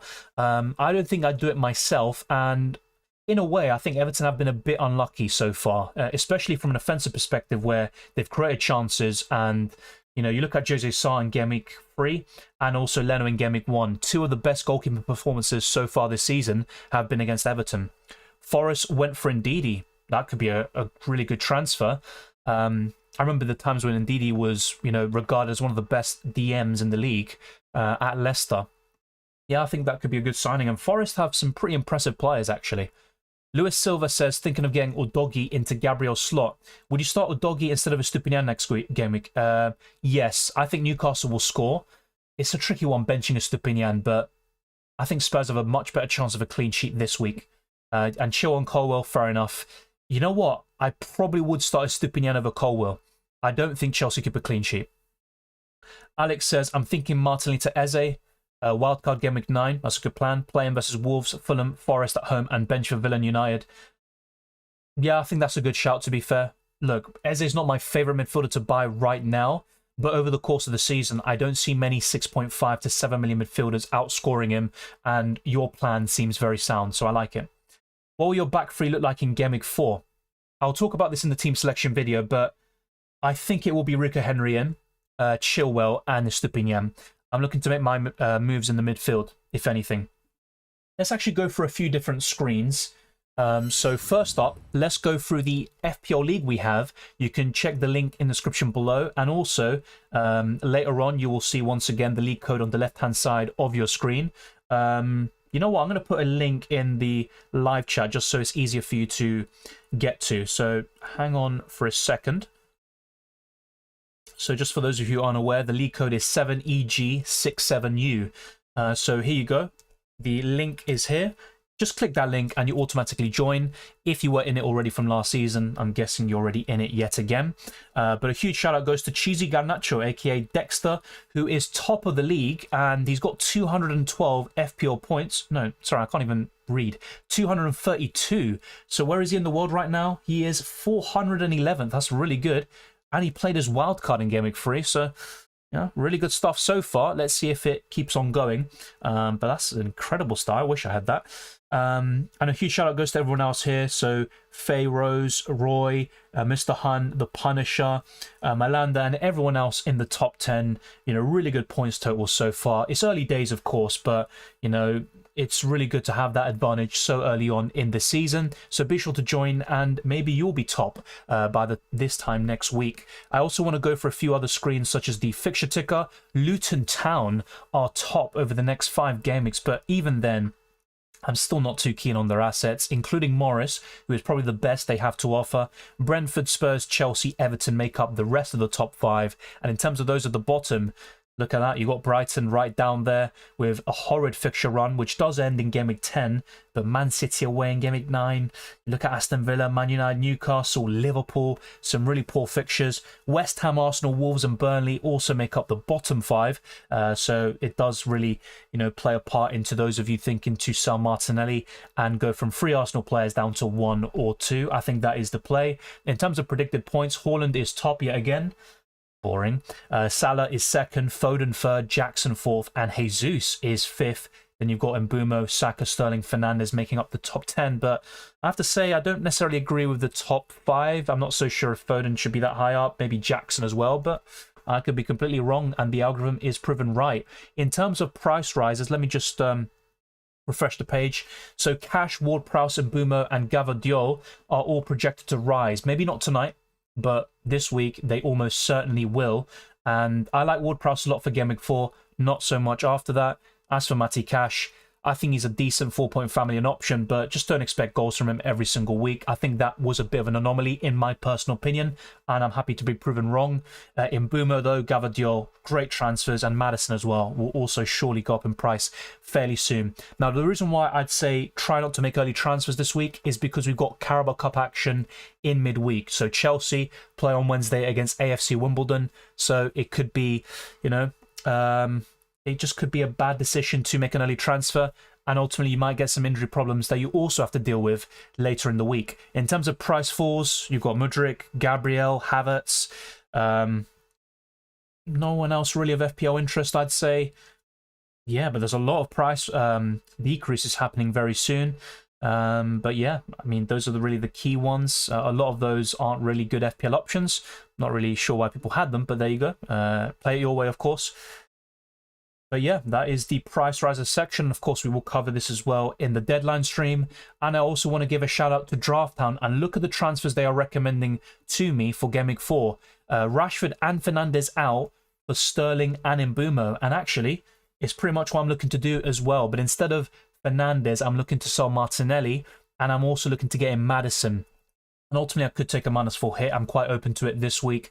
But some really good transfer suggestions from Drafttown, and I'd highly recommend you check the link in the description below. And I also put a link right now in the live chat because I genuinely believe in Drafttown, and it has been a really good tool for me over the summer, and I've been using it in my videos as well. So let me just bring up Drafttown here. So I'd encourage you to try out for free first, and if you end up enjoying it enough and you want to use the different tools, the many different tools they have, then I'd highly encourage you to use the link that I'm going to provide you here and in the description to become a paid Pro Tier member. Who to bench, Rashford or Diaby? I'd probably bench Diaby from those two this week. Truth Checker, it's not a bad option. You know, the way Fulham are defending, I think Haaland will score, probably a brace, and I think City will put them to the sword, but people said this about Sheffield United last week, and it didn't turn out that well. So I'm still a bit apprehensive about triple captaining him.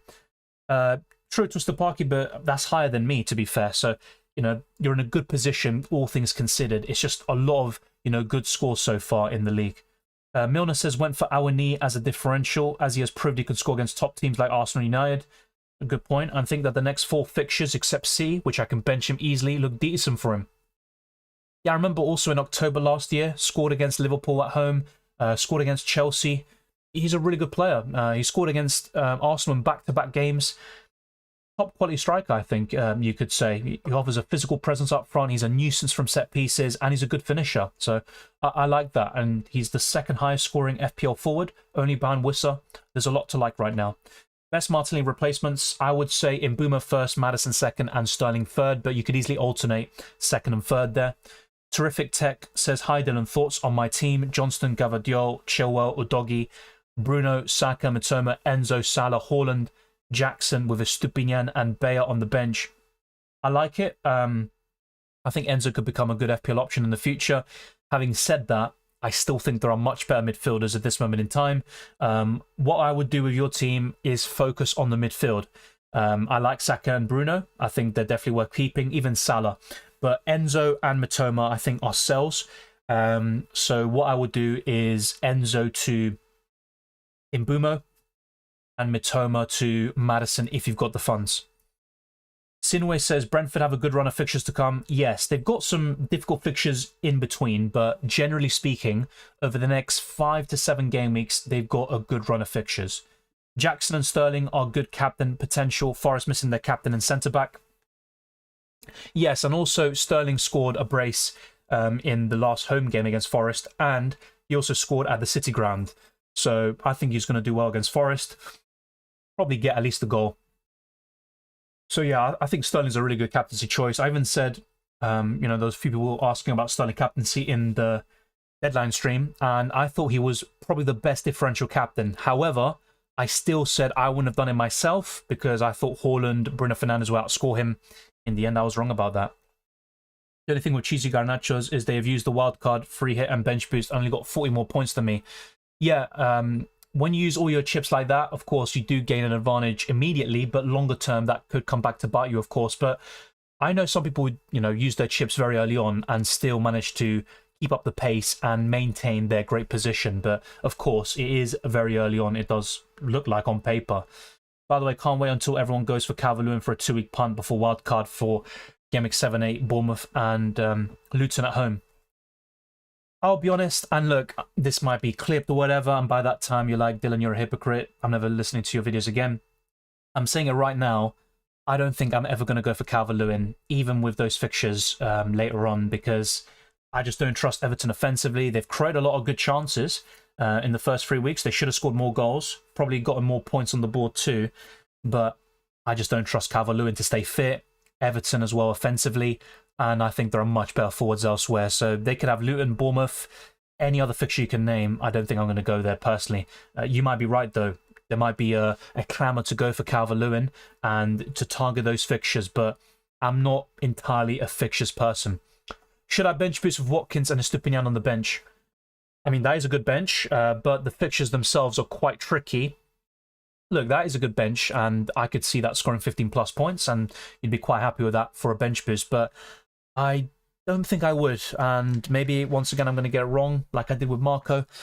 I probably wouldn't bench boost that. Only thing with draft plan is they all want my cookies.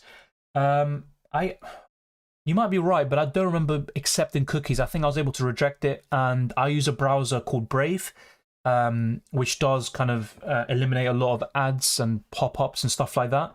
So I didn't see it, but maybe you are right there. Would you go for Darwin on a wild card? Or prefer Wissa Jackson?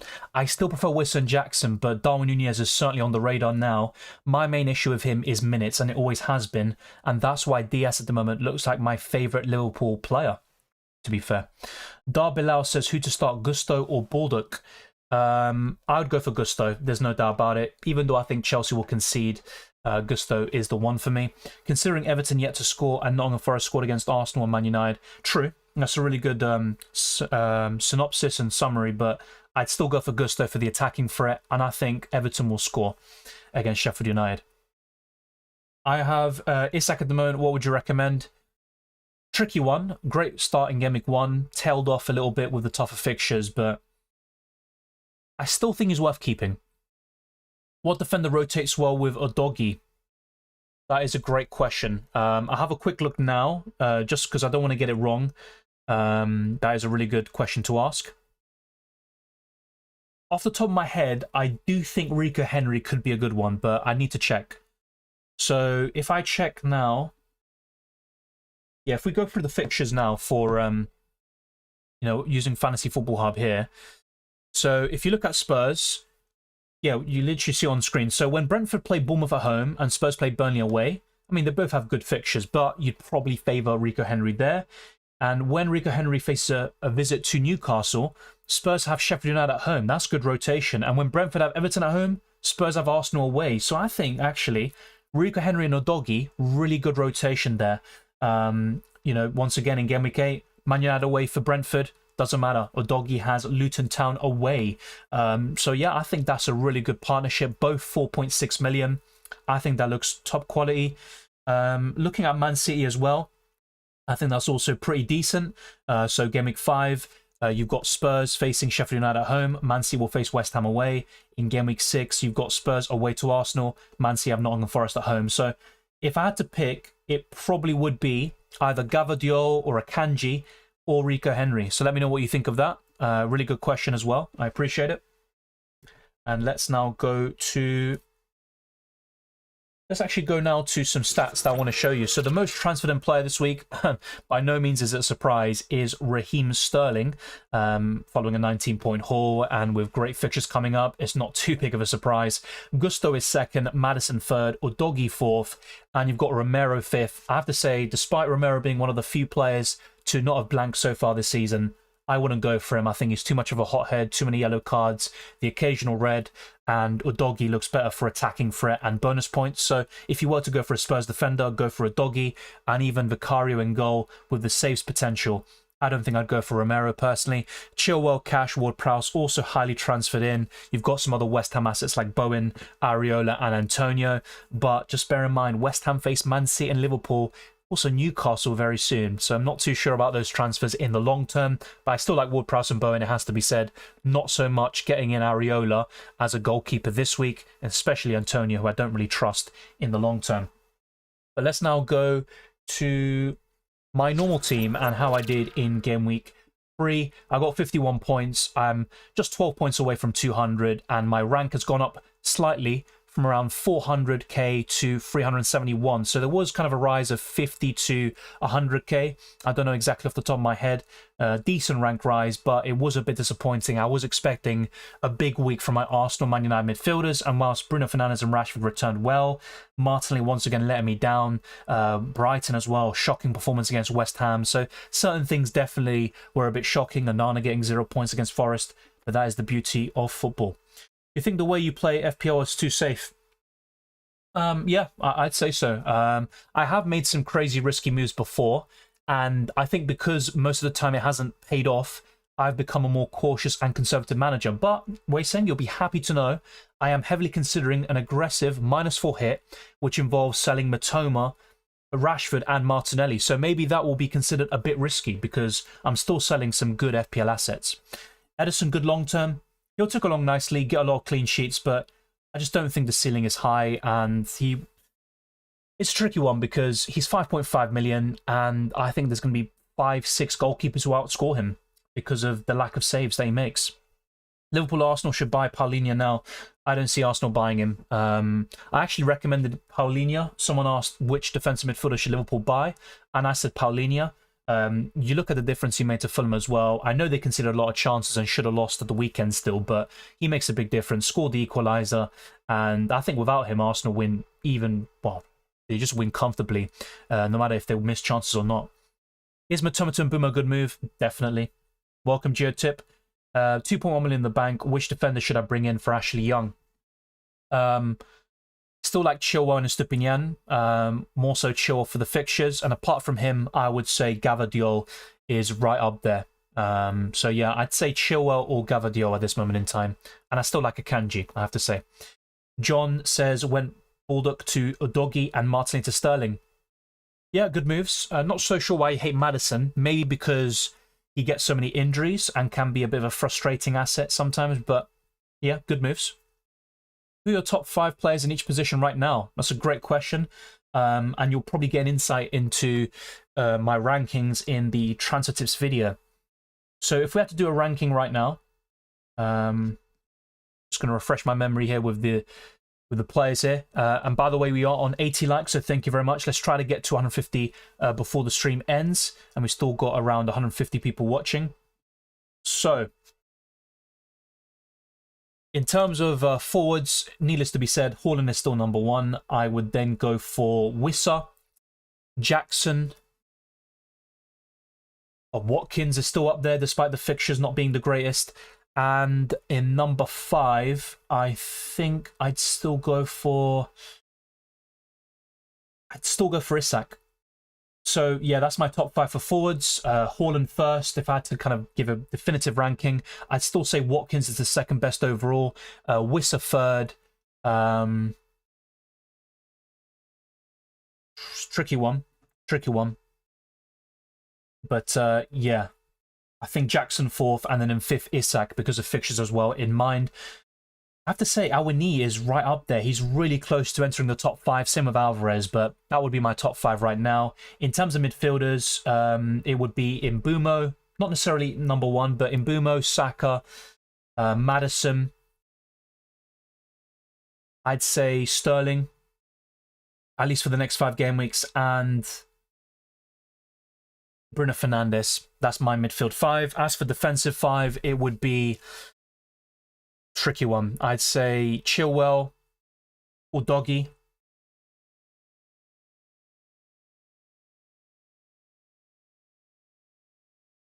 Gvardiol / Akanji, and then I'd look at Estupiñán still because he's just a top quality asset. And in 5th place, I mean, tricky, but I'd probably still give my hat to Saliba there.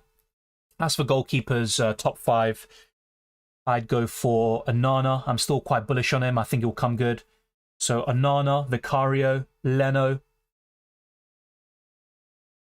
Flecken, and do I say Ederson?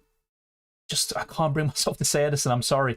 Number 5. Really tricky one. I'll be honest. Really tricky one. Maybe Johnston. just can't bring myself to say Edison. But yeah, that's my top 5 for each position. Let me know what you think. It's not going to be perfect. I've probably forgotten someone in the midfield, Salah, for example.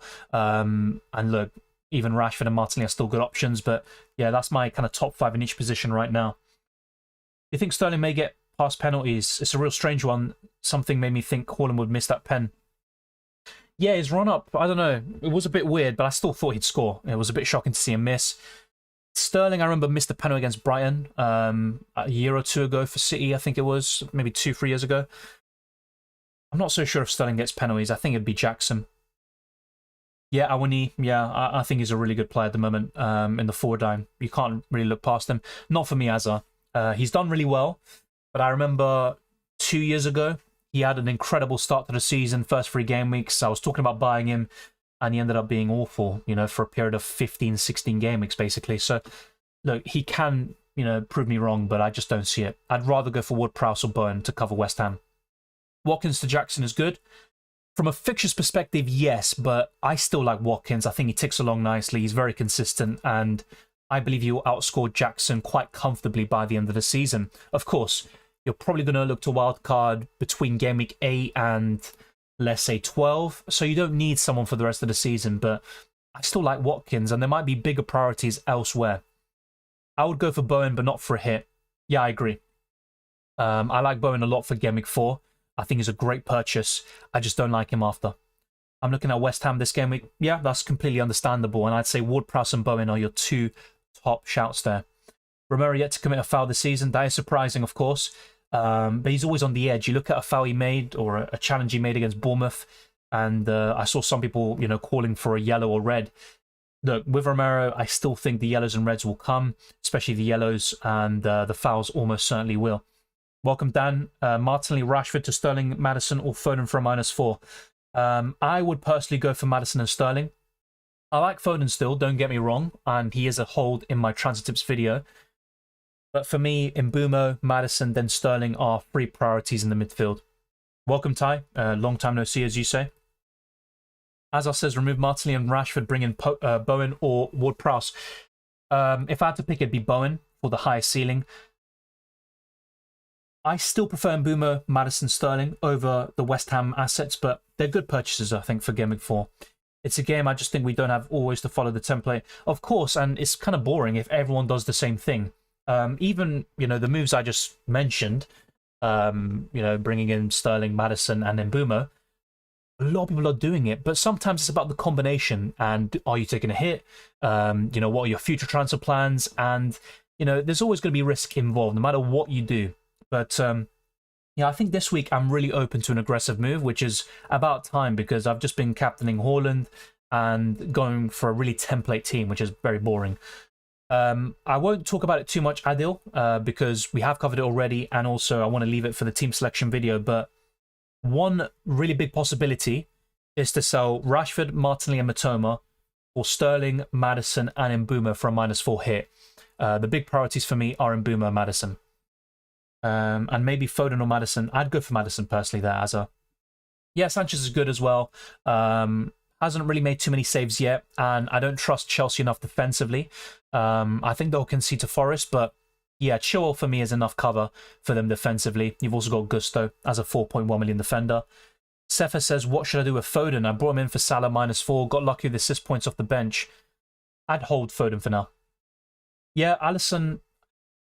Yeah, Alisson's a good shout. He makes so many saves. I mean, some of the saves he made for Almiron were ridiculous. He is the best goalkeeper in the league. I wouldn't go as far as saying he's the best goalkeeper of all time in the Premier League, but he is the best right now. Yeah, I'd say Alisson is definitely worth a shout. Even Salah in the midfield.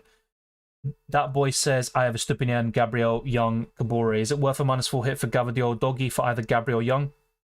I think so, because you've got Stupinian facing Newcastle.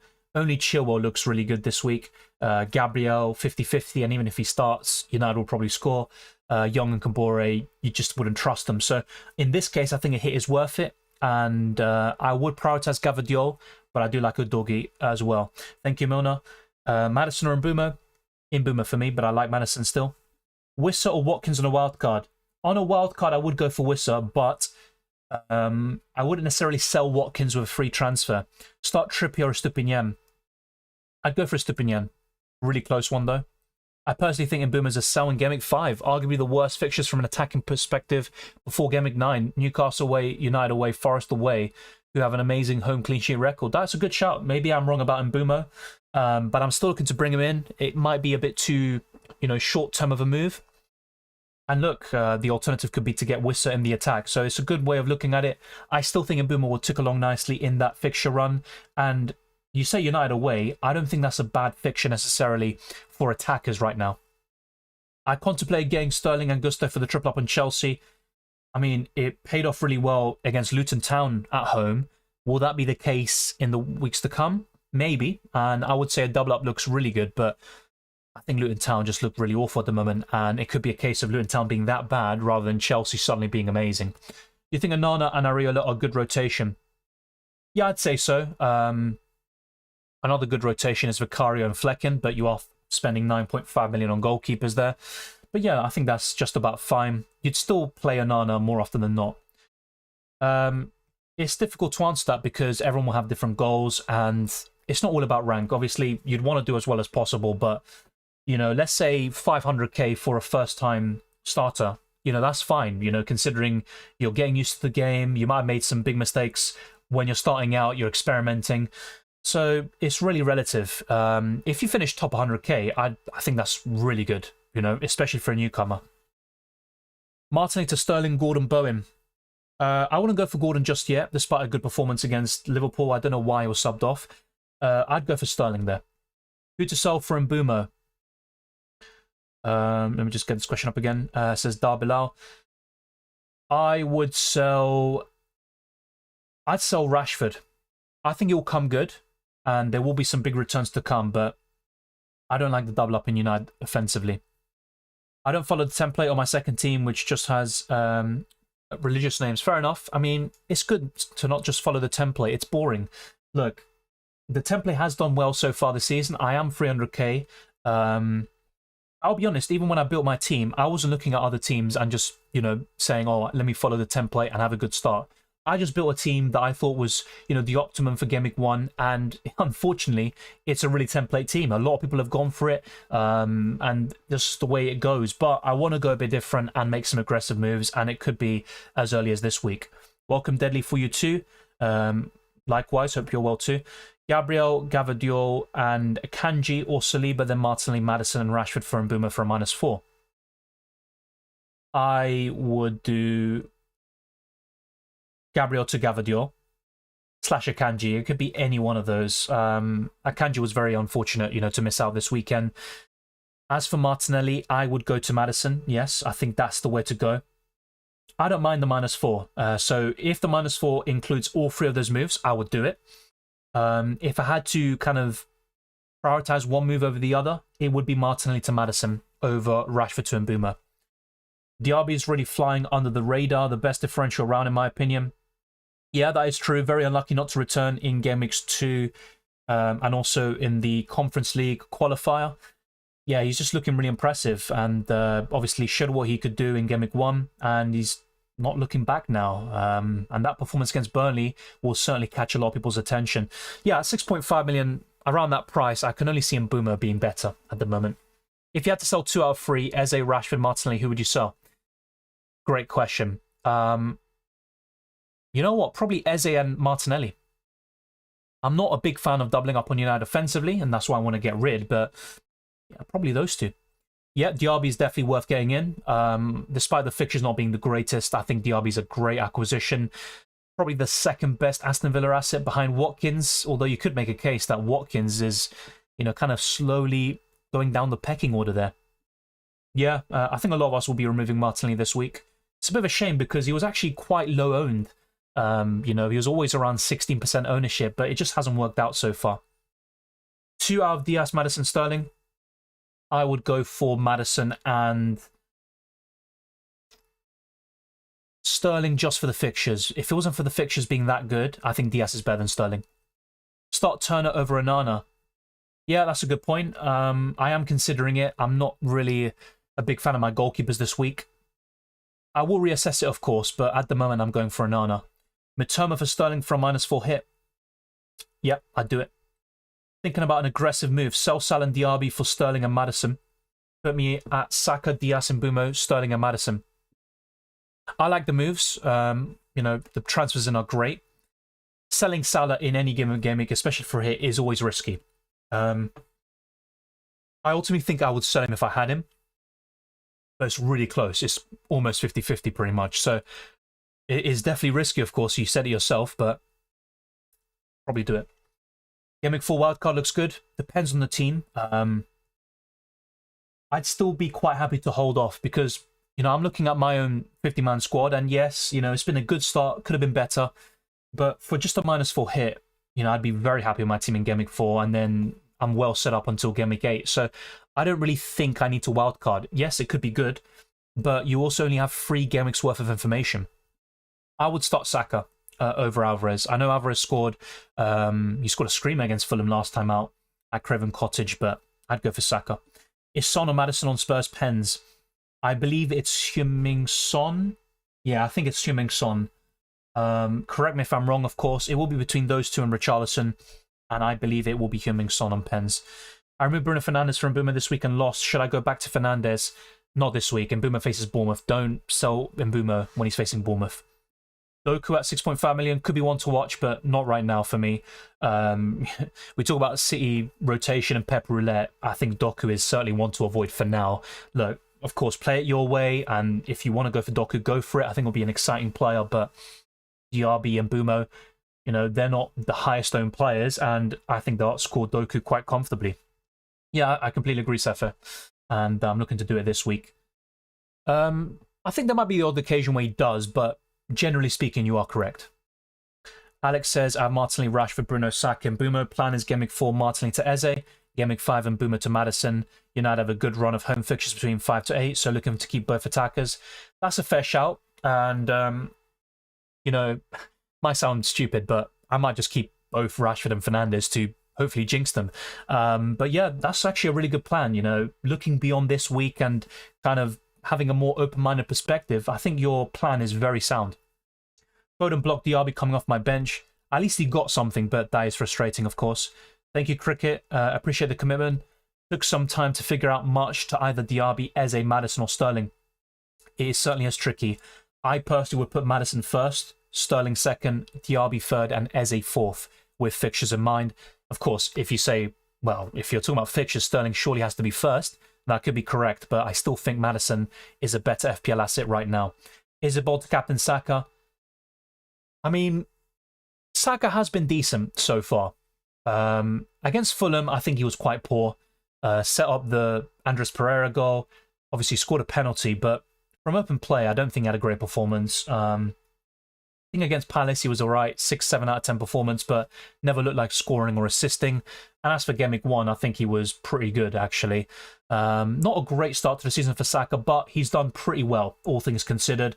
In terms of captaining him, look, I'm all for going against Haaland. I'm also considering going for someone like Mbumo, Sterling, someone like that, you know, for the captaincy.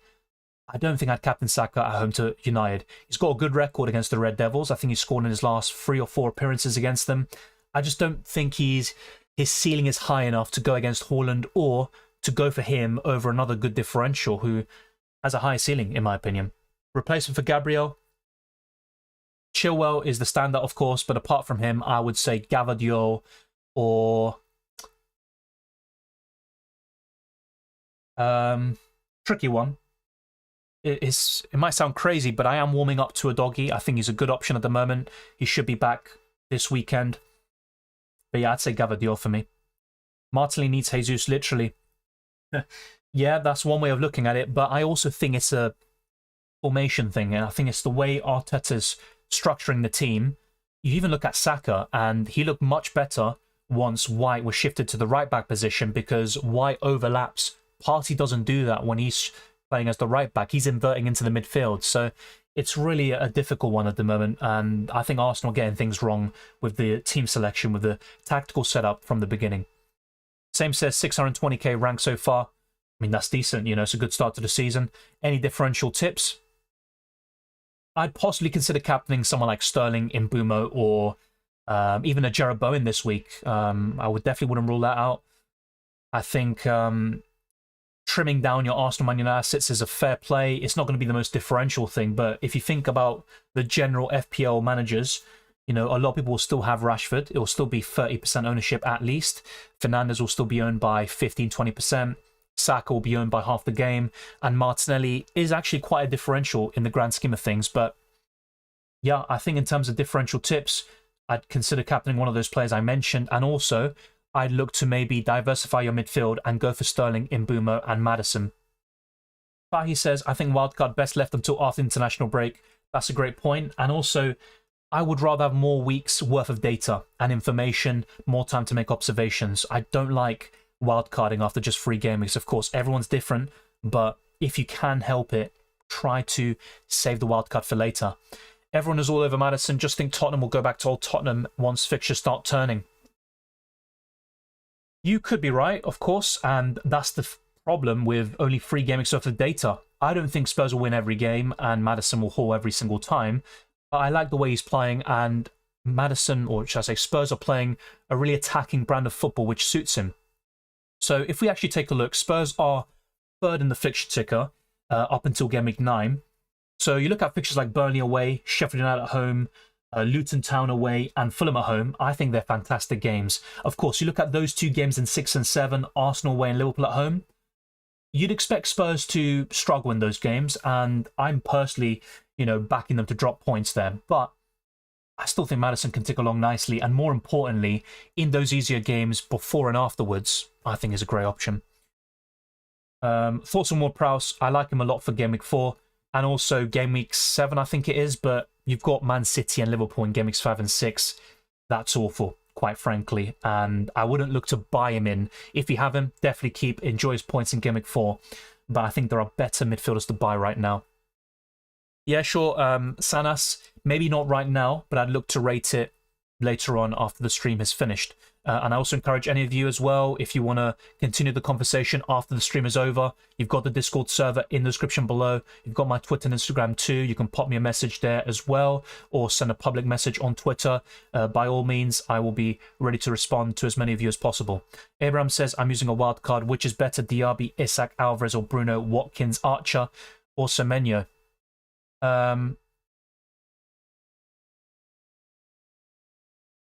In terms of a trio or quartet, I'd say the best one is still Bruno Watkins for me. Yeah, I think so. It really depends though, because you'd still want to have, you know, some really good options. You know, if for example having Archer or Semenyo means you've got a weaker player in your starting 11, you know, that would obviously, I'd take issue with that. And at the same time, having 8 hackers, so 5 midfielders and 3 forwards, I'm personally not a huge fan of that, because ultimately you're going to bench someone every single week and you're going to have bench points, inevitably. I personally would say Bruno Watkins looks the best to me. I like Diaby, Isak, Alvarez looks really good, but I just think Bruno Watkins will be really consistent. Is Stupinian replacement? Gavadio, I said him before, Kanji, really like them. Of course, City rotation will happen. That will be frustrating, but that's what squad depth is for. And you've also got Chilwell, who's the standout, of course. But I'd be quite happy to keep a Stupinian. I'm not sure if I'd captain Maddison this week, but he is a decent option for sure. Maddison for Matoma might be the move. Hopefully no injury scare. That is always the concern with Maddison, of course, yeah. Twister Parky says Arsenal versus United versus City versus Fulham. Yeah, I think City will score 3 or 4 past Fulham, especially if Fulham don't improve defensively. As for Arsenal United, it could be a high-scoring game, but I think the goals will be spread out. Bruno or Sterling for my wild card? You know what? I'd still go for Bruno. Of course, for the next 5 game weeks, Sterling has better fixtures, high ceiling. You could argue he will score more points, but looking beyond that, I think Bruno's a better option. Walker or Diaz, and why? I always have this feeling that Walker could lose a spot, especially when Stones comes back and City start inverting the right back again. That could definitely happen. Walker has started every single game up until this point, but I think Diaz is still more nailed on. And Walker had a good game against Sheffield United until the mistake he made, which gave Sheffield United that great goal. But I'd go for Diaz there. And my favourite City defender is either Akanji or Gavadio. Welcome, Willie. I'm doing well. What about you? And by the way, that's... Okay, never mind. Areola or Edison next week. Edison, yeah, Edison for sure. I think City have a better chance of a clean sheet. Maelstrom says, "Hey, Dylan, hope you're doing well. As an Arsenal fan, do you think Trossard is relegated to super sub?" I think so. I was one of those people asking for him to start. I didn't get why he wasn't getting more minutes. I have to say, against Fulham, he didn't play really well. It was a bit disappointing, but maybe a bit unlucky as well at the same time. I think Trossard deserves more minutes no matter what. But on current form, you know, based on what's happened in the Premier League specifically, you have to say Eddie Nketiah has been really, really good, and he probably deserves to start. So, yeah, at the moment, it looks like Trossard will be relegated to super sub. Unfortunately, the same can't be said for Havertz, who looks like he will start most games at the moment. Vieira, best position, attacking midfield, but, you know, in the Arsenal setup, you know, especially if they revert back to a 4-3-3, I don't think Vieira is particularly great as a left central midfielder. I think he needs to be, you know, work on his physique in terms of being out-muscled too, you know, easily on the ball, and also his defensive work. You know, whenever Vieira played as a left central midfielder in Xhaka's role last season, Arsenal just kept on conceding goals in the first minute against Southampton and Bournemouth. And Arsenal really struggled to control those games, but he played really well against Fulham. I have made a wildcard draft, but I will save it for the wildcard video. So that will be coming very soon. I'll try to get it out for Tuesday, Wednesday. So keep an eye out for that. But quite similar, I'd say, for the Game Week 3 wildcard team, but there are some key changes. Maddison is so involved, though, and Spurs will score goals. I completely agree. Brighton overrated. I think they play great football. Considering their resources, the amount they spend, I think they're really impressive to watch. Do I think they'll, you know, finish in the top 4? No. I think the sales of Caicedo and McAllister are too big. You know, you're selling 2 top quality midfielders, and it's just impossible to replace them for me. So I think they will experience a drop off, but I still think they'll do quite well, finish in the top half and have another good season of great football. Probably the most exciting team to watch in the league. March and Matoma to Bowen and Maddison for -4 worth it. Yes. Having said that, I would rather go for Mbumo, Sterling, instead of Bowen, because beyond Game Week 4, the fixtures are quite poor. Is Trippier and Stupinian good now on the bench? Yeah, I'd say so. I think last time out it was a 0-0 draw, and that is possible, but I would back goals this time round. Matty Cash at right wing back is getting close to essential. No, he's definitely not essential, especially facing Liverpool next. Look, he's a good option at 4.5 million. You've also got Udogie and Henry. He's not essential, though. Ibsy says, "Hey, Dylan, thoughts on me doing a wild card? I have Gabriel, Pedro, and Shaw still. I have so much to sort out and don't want to take more hits with one free transfer." If you're looking to make at least 6 or 7 changes, then yes, I'd wild card there, especially with 3 long-term injuries. But, well, no, sorry, you got 3 players you're unsure about, like Shaw's injured, Pedro and Gabriel, rotation risks, and other things to sort out. So yeah, in that case, I think it could be worth wildcarding. Maybe not Twisted, because I think it was linked to Arsenal a little bit early in the window, but once it was clear that wouldn't happen, you didn't really see too many teams in for him, as far as I'm aware. I mean, a lot of players will always kind of prioritise this move to the Premier League, and it's a London club. I think he's going to do well there, and he's yet another West Ham midfielder to consider. You've got Ward-Prowse, Bowen, and Kudus all of a sudden. I wouldn't go for Alvarez. He was good in UCL Fantasy for ball recoveries. Wouldn't go for him here. But yeah, I think West Ham will suddenly have quite a lot of good FPL options. Best midfielders to get in. For me, Saka, Mbumo, Maddison, Sterling, Fernandes. That's my favourite front midfield 5 at the moment. But I also like Salah, of course, Diaz. There's so many good midfielders at the moment, and things will change every single week. But ultimately, I think that midfield 5 is very solid. Yes, we're saying I'll have another look after the stream is done. I was kind of looking because I think after an injury was announced, or an injury update about Maddison, I didn't see an update on the Discord server, but maybe there was one eventually. Start Saka or Alvarez? I'd start Saka. What are your 3 Chelsea options? If I had to pick a triple up in Chelsea, it would be Chilwell, Sterling, and Jackson. Yep, as DJ asks, what are your thoughts on Matty Cash? I personally don't think he's an essential pick, but in terms of 4.5 million defenders, he's in the top 3 at the moment. Thank you, Fahi, I appreciate that. I have to say your videos are top class. You cover so much more than the other content creators and you have all the stats in your head. I don't have all the stats in my head. I try to have as many as possible, but I certainly don't. I wish I had. Unfortunately, I'm not a robot, as much as my friends like to call me that. But I appreciate the kind words, Fahi. Thank you very much, and hopefully I'll see you in the future streams too. Sana says, rate my team here, please. I'll try. It's just I also want to go through the other questions on the live chat, but I'll try my best. Let me just have a quick look. Let's see. Yeah, I don't see your message. I won't lie to you. Unless you send it on Instagram. I'll have a look there as well. If you send it on Discord, then be sure to let me know. Start Watkins or Mitoma for Gameweek 4. Watkins.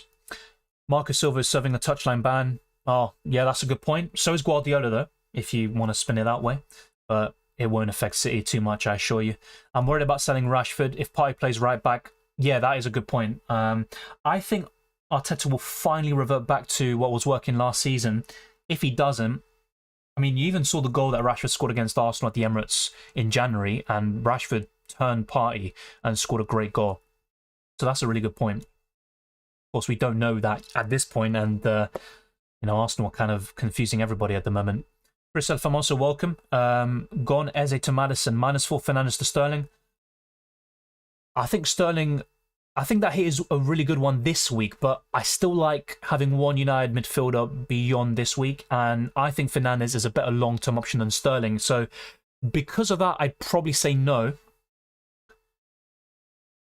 It's a tricky one though. If you've got Fernandes and Rashford and you want to sell one United asset and it's Fernandes you want to sell, fair enough. It's not a bad hit, but I don't know. I still like Fernandes in the long term, despite his frustrations. Saka, Mitoma, March, Alvarez start 2. Saka and Alvarez. Milner says already got Mbeumo and Henry on a wild card. Who do you think is better for a triple up, Flecken or Wissa? Wissa. I'd rather double up on Brentford offensively than defensively. Yes, and I generally don't see it unless I probably missed it. Let's see. I'm literally refreshing my my Twitter and yeah, I don't see it. Yeah, I don't see it, mate. I expect to see Zinchenko and White as fullbacks against United. Gabriel should be in the team, and Partey should stop playing right back. Yeah, I saw a reliable source say that Partey will go back into the midfield, but let's wait and see. I think Arteta will revert back, and Gabriel will come back into the side. Is Jesus expected to start? No, I think it'll be Nketiah. And he has done quite well actually against Man United in the past. Yeah, I mean, look, I don't suddenly think Doggy is great. Let me make that very clear. I still have my concerns about Spurs defensively, but for a 4.5 to 4.9 million defender, Doggy is one of the best ones, of course, but by no means is he essential. I still think Spurs will concede plenty of goals in the weeks to come, but they've got a great fixture run, and despite facing Arsenal and Liverpool soon, having a Doggy is fine. Now, would I prioritize him as a defender transfer? No, I wouldn't, but I don't think he's a skip any longer. I think, of course, those of you have him, he's worth holding. And in terms of buying, if you're looking for someone at that price point, for me, it's between him, Henry, and probably Matty Cash. Bowen rotates with which 4.6, 4-point family defender for Gameweek 5 and 6? I'd say Rico Henry or a Doggy for Gameweek 5, not for Gameweek 6, because he does face Arsenal there. I think it is. Would you start Areola or Onana? Probably Areola. Luis Diaz as an asset, thoughts? I actually covered him in depth in the Trans Tips video today. I actually like him a lot, despite the 1 pointer this week. Really impressed by him. Every time I watch him, I'd be very open to buying him. Any thoughts on Forest forwards on fire at the moment? Yeah, Awani. He's right in contention for the best forwards in the game, and I like him a lot. He's fixture-proof. He can score against Arsenal, Man United, Chelsea, Liverpool. He's done it all before. And apart from City, really, I can see him doing well in any given game week. I thought FPL was planning to bring in points for DMs. Yeah, unfortunately, they didn't really change much in the last couple of years. Everything's kind of the same. I think it would bring a bit of excitement to the game, and also maybe open up the template a little bit more, so you don't really have this strong template every single time. Your thoughts on Alexis? If you're on about McAllister, I wouldn't consider him as an FPL option, but I think he's a top signing for Liverpool. I'd say Szoboszlai's been a bit more impressive so far, but I would say McAllister's the better player. What do you think about Mateus Nunes? Well, he has refused to train for Wolves, and he is linked to Man City. I think he could be a top quality long-term signing for them. Don't think he'll get too much game time, particularly in the short term, but I think eventually he'll become a top player on the Guardiola if he were to make that move. Any early wildcard drafts to discuss, please share. Look, I'd love to, but I'm going to save that for another video. I hate to do that, but I want to save that for an in-depth analysis on a wildcard team, and I'll try to get that out in the coming days. Cash or Anderson? I think Crystal Palace are better defensively than Aston Villa, but for the attacking threat, I'd go for Cash. Now, he's not going to score braces every single week, and I think the attacking output will drop off, but I'd go for Cash. Double up on 2 Chelsea defenders for the next couple of game weeks, Gusto and Chilwell. I'm getting Gusto for Estupinian. I don't like his next 6 fixtures. That's a fair point, a good argument. I'd rather double up on Chelsea offensively, if anything, but Gusto and Chilwell looks like a really good double up for the next 5 game weeks. It's really good. Krishna says, not FPL related. How do you deal with heartbreak? I want to be honest, I wasn't expecting with that question. Maybe I'm not the best person to ask, but I think the best way to deal with that is spend time with family if possible, also with friends. I'd say don't keep things to yourself too much. I think that is a mistake that people often make. Of course, everyone's different. Some people are introverts. I'm an introvert myself, I'd consider, but I think opening up to people and spending time with family and friends is the best thing to do. I think Bowen can come good in the hard fixtures due to Moyes' ball, but Maddison's fixtures are too good to ignore.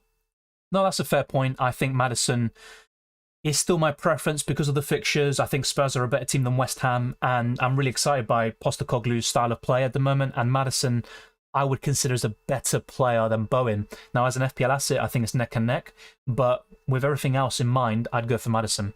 Thoughts on Hall from Newcastle next few weeks?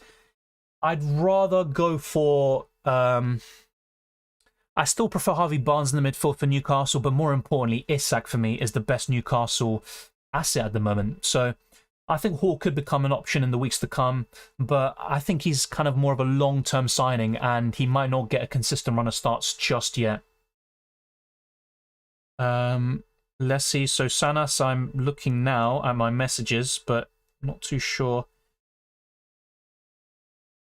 Yeah, once again, I don't see it. I'm not sure why. I'll be honest. I literally don't know why. My Twitter is DylanRCM. You can check the link in the description below, just in case you are maybe accidentally sending it to someone else. But yeah, I literally don't see it. I've checked the messages and also the requests and also the kind of mentions as well. Gavadio, Cash, Gabriel out, current defense, Chilwell, Stupiniano, Doggy, Kabore. I'd go for Gavadio. I think there'll be plenty of clean sheets there. What do we want to do with Mitoma now? He's not an urgent sell, but with the fixtures in mind, I think there will be a drop-off for Brighton. I think they'll still score goals, by the way, but I think it is worth selling. And when you've got Mbeumo, Maddison, Sterling, so many other options as well with better fixtures, I think it's worth selling there. Is he a more urgent sell than Rashford, Martinelli? Not necessarily. I think Martinelli might be the kind of big sell there. Thank you, Hermoso. I mean, honestly, don't worry about it. I was just, kind of giving a response to it. I'm not taking it too seriously, even though it might have sounded like it. Got my Jackson punt good. Yeah, he eventually scored against Luton Town, but I think he's played well overall. He's had chances. He should have scored more up until this point, and the goals will come, of course, but I don't think he's the best. For example, if I was kind of comparing him to Wissa, I could see Wissa outscoring him over the next 5 to 10. I think he's a better longer-term asset up until January, but it's not all about that. We're probably going to wildcard much earlier than we expect, around game week 7 to 10. And when you look at Jackson's fixtures, he looks great. I would go for Sterling. I'd go for Sterling there. I just think he has a high ceiling. And look, it's a tricky one because in the midfield, you've got more options to choose from. In the forward line, not so much. And because of that, you could make a case for going for Jackson. But I'm more excited by Sterling at the moment. Weiseng says Alexis Sanchez. He moved back to Inter Milan, didn't he? He probably scored right now as we're speaking. That's probably it. Blimey, 2 hours now. I actually didn't expect it. Okay, so I think I got it here on Instagram. Yeah, I think I got your message on Instagram there, Sanas. Best 4-point family and attacker, probably Semenyo at this moment in time, but the other contenders would be Archer and Osula. I wouldn't double up on Chelsea in defence. I agree. I wouldn't do it myself. Of course, in the occasional game week, it could be great, like in Game Week 3, but I think Forest will score. Should I get Maddison, Sterling, Diaby in place of Martinelli? Yes. The answer would be a resounding yes, and Maddison's my favourite. Thank you, Dave. And also, it's good to hear Krishna. Of course, I don't know much on the matter. I'm only offering, kind of my own experiences there, but hopefully you are well. If you need to talk to me, then be sure to let me know. Is it early to wildcard into Game Week 4? It's team dependent. I actually put a comment out earlier, responding to someone who said the exact same thing as you. And what I said was 3 game weeks worth of data and not enough time to make informed observations and opinions, in my opinion. But the thing is, everyone's team is different. I know someone who's got more points than me. He's doing really well. But a lot of his points have come from 2 players. He captained Sterling. He had Matty Cash, who scored a brace. But he has Perisic. He's got Son. He's got maybe 6, 7, 8 players who probably need to be offloaded. And in those sorts of situations, I would wildcard. But if you've got kind of a team structure similar to me, and I might be biased, I don't automatically think I need to wildcard, because I think there's more, gain in using 2 free transfers or taking a -4 hit and saving the wildcard for fixture swings later in the season. And also when you have more information, and at that point, maybe in 4 or 5 weeks' time, you might have a better idea of the best midfielders to go for, and you're not chopping and changing every single week. Yeah, exactly that. Twisted Parky as well. I second that. Milner says, hey Dylan, my defenders are a doggy, Estupinian, Saliba, Chilwell and Henry. Do you think Henry to Gavadio so I can get Flecken is good? Yes, and I'd rather get Flecken than Edison as an example, so I do like that. Gavadio or Akanji? Really tricky. I literally was 50-50 on it in the last transfer tips video before today's version, and it's really, really tough. Really tough. I think Akanji is more versatile, and that's a big plus point for him. He can always find a way as a centre-back, left-back or right-back. Gavadio can play centre-back or left-back, but really tricky one. I'd probably stick with Akanji if I had to pick one, but Gavadio's kind of the big money signing. You can see him starting the vast majority of games, and so far, he hasn't missed out when he's been available for Man City. So it's really tricky, of course. I think maybe after seeing maybe 2 or 3 more game weeks, that's when we'll have a better idea of Gavadio versus Akanji and Diaz as well. But yeah, I'd say Akanji based on previous data. Aranya says, I want to get Sterling and Maddison in. Who do I get rid of? If it was me, Aranya, I'd probably sell Martinelli and Rashford, assuming you have Fernandes and Saka as well. So you've got those double ups in Arsenal and United in the midfield. I'd look to sell Martinelli and Rashford and diversify your midfield there. Do you think Chelsea was convincing versus Luton? I think they played well. They did score some late goals, but they had a good performance overall. Now, bear in mind, it was Luton Town at home. Brighton scored 4 past them, created so many chances as well. And I think it's a mixture of Chelsea being good and Luton Town being absolutely horrific. So I would take with a pinch of salt. Would I now suddenly triple up on Chelsea? Not necessarily. The main appeal about them, though, is the fixtures. Is Jota a sell? Tricky one. With Darwin scoring a brace off the bench, I think he could get the nod this time round. You could argue that Jota's a sell, but it's so difficult to tell, who's going to start for Liverpool, apart from Diaz and Salah at the moment, and also Gakpo, who always finds a way into the team, whether in the midfield or down the middle as well. I'd say yes, Jota is a sell, but I could be completely wrong.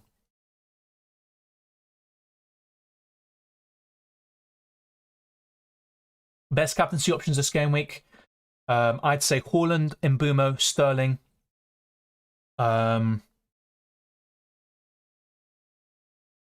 Let's see. Also, with the fixtures on board here, I think Bowen's another one on Friday.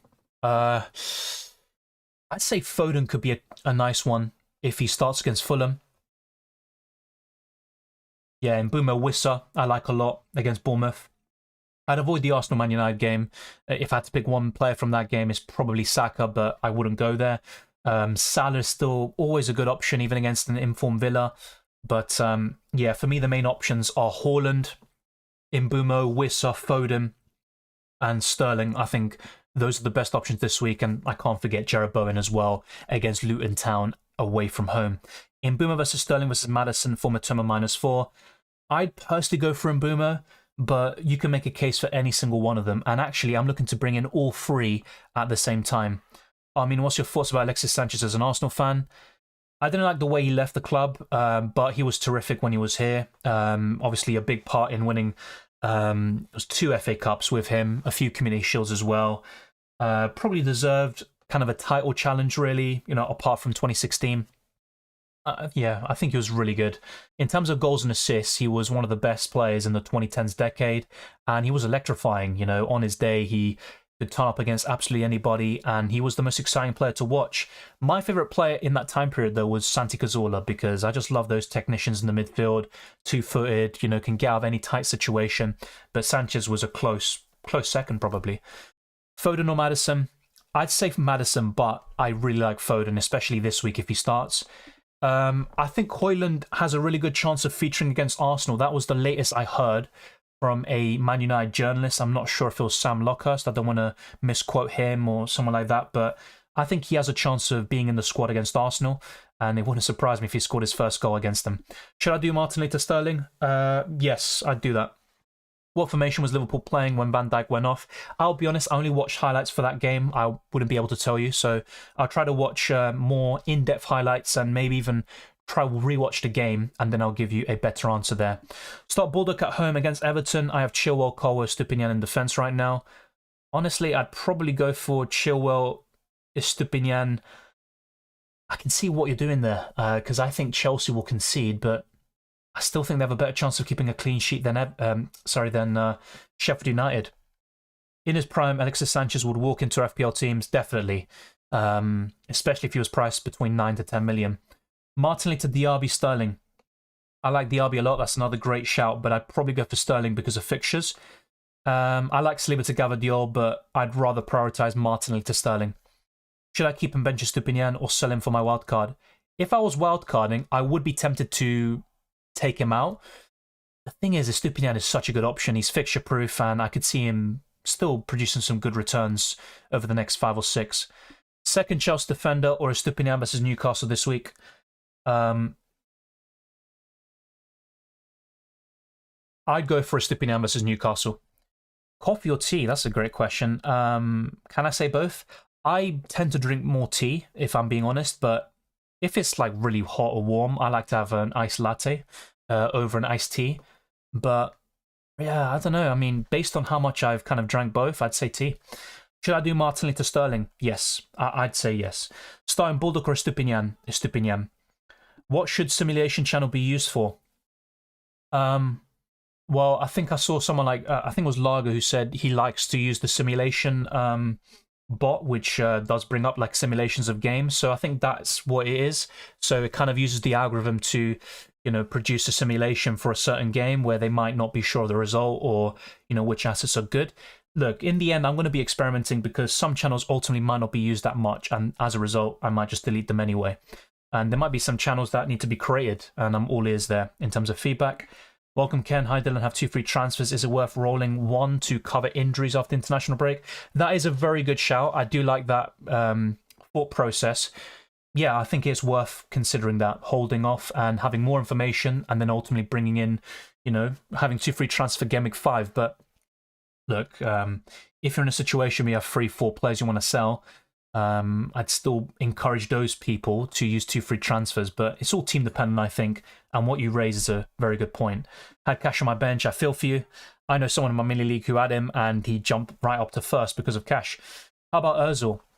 Look, Ozil on his day was absolutely amazing. I think in his prime at Real Madrid and Werder Bremen, I think it was, he was absolutely sensational.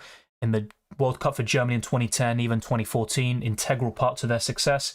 But he was a very frustrating player at times. I think his work rate off the ball, sometimes it felt like playing with one man less.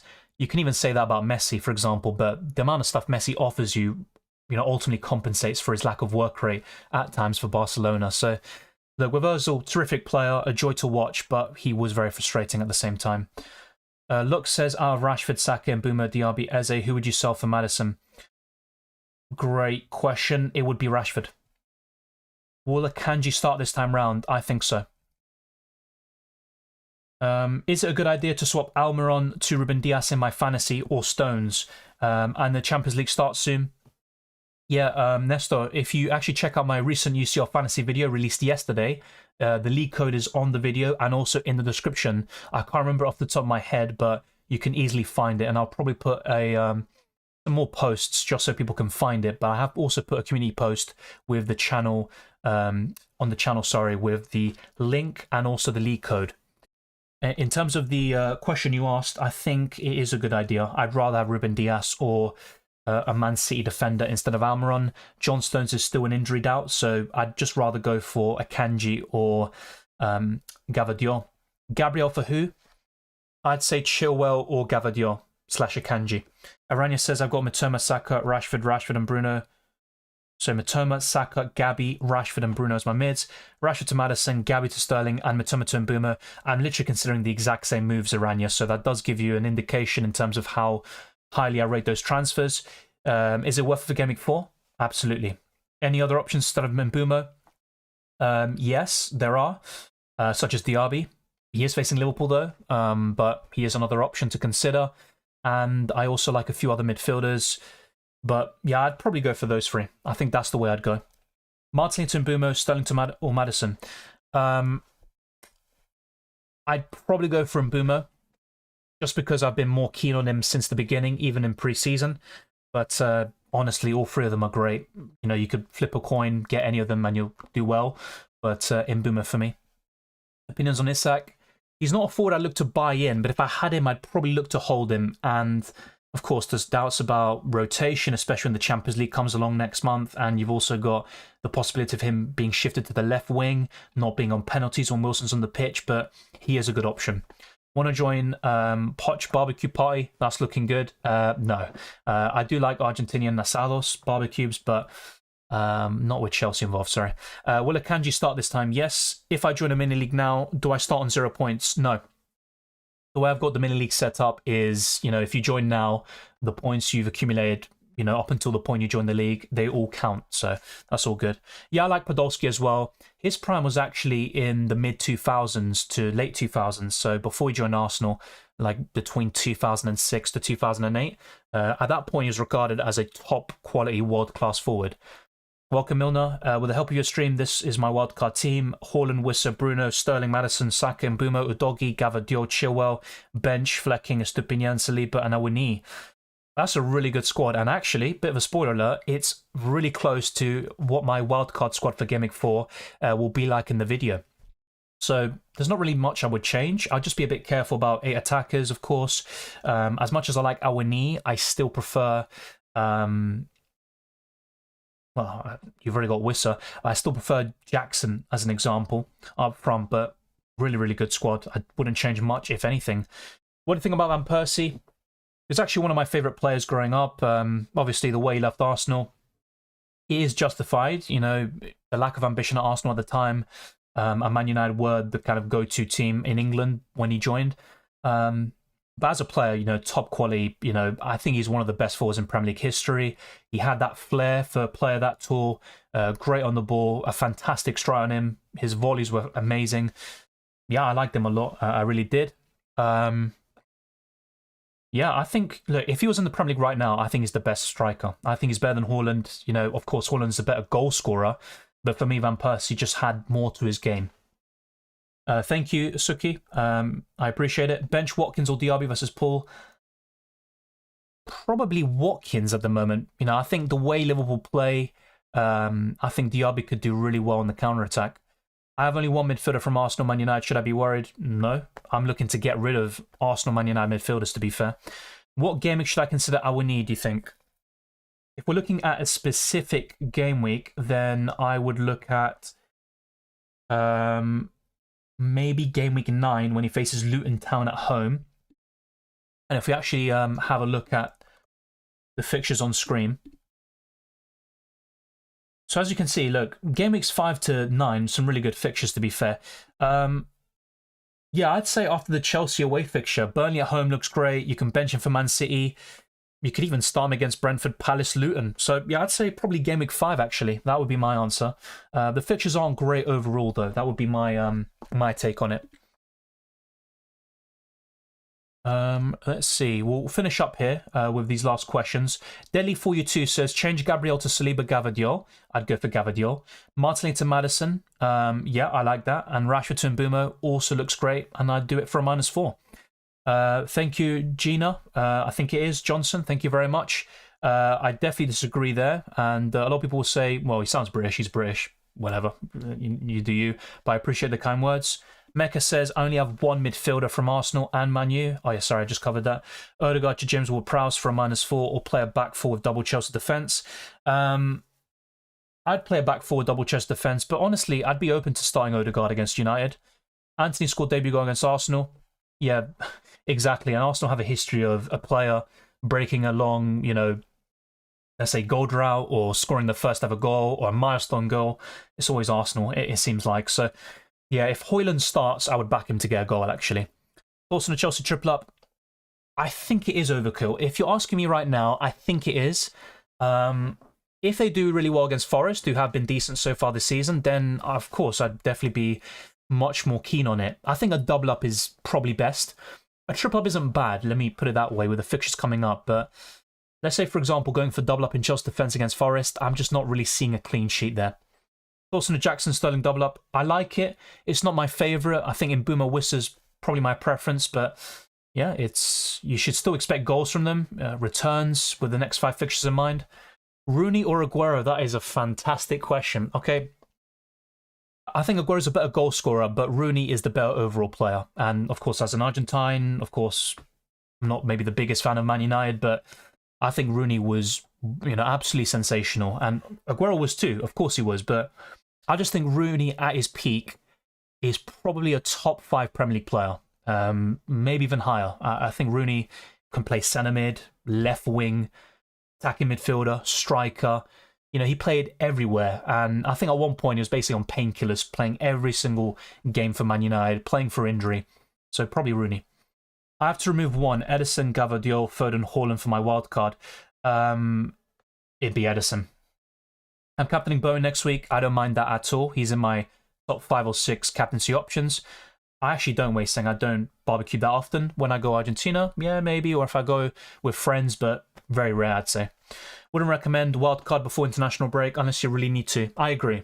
So like I said, it's a team-dependent thing. I know someone who probably needs to wildcard, but every situation is different.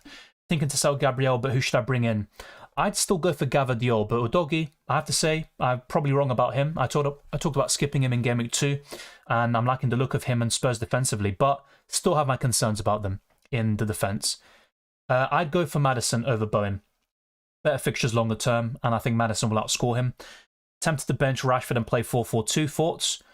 That's a good shout. I think Rashford could do something. His overall record against Arsenal isn't great, but he did score last time out at the Emirates. Soldier Boy says, thanks, Dylan. Thank you very much. Mbumo or Maddison or Sterling? I've gone for Mbumo. I'll probably stick with it, but honestly, it's 50-50 almost. Abraham says, if you not double up on Chelsea defence, then what other do you recommend to replace Estupinian? I have Udogie, Cash, Gavadio, Chilwell. Yeah, that's a fair point to make. Chelsea have great fixtures over the next 5. It's not a bad defensive double up, but I'd still say Saliba's good. The fixtures aren't great. Maybe not many clean sheets, but he's a long-term pick on the wild card. Apart from him, it's tricky. You could consider Trippier or Botman with the fixtures turning soon for Newcastle. But yeah, I'd say one of those two. Maybe Saliba's the one. Welcome, Nasi. Is it a good idea to wildcard this game week or wait until the end of the international break? It's tricky because, like I alluded to earlier, only 3 game weeks worth of data and also only 3 weeks to form opinions on the best FPL assets. Now, if you've got 6+ changes you want to make or need to make, then I think a wildcard is justified. But if possible, I would definitely recommend holding out, waiting a little bit. And if you've got 2 free transfers this week, just use them or even take a -4 hit to get the players you want and maybe save the wild card for later in the season. So that would be my advice. Unless you absolutely have to and need to make 6 or more changes to your team, just keep it. I'd say save the wild card for later. No, not for me. If you want a West Ham midfielder, it's Bowen or James Ward-Prowse. And once he joins and is in the squad, Kudus is even better, I think, than Paqueta. Top 3 best goalkeeper for clean sheets. Look, for clean sheets, if you're just asking for clean sheets, Ederson's number 1.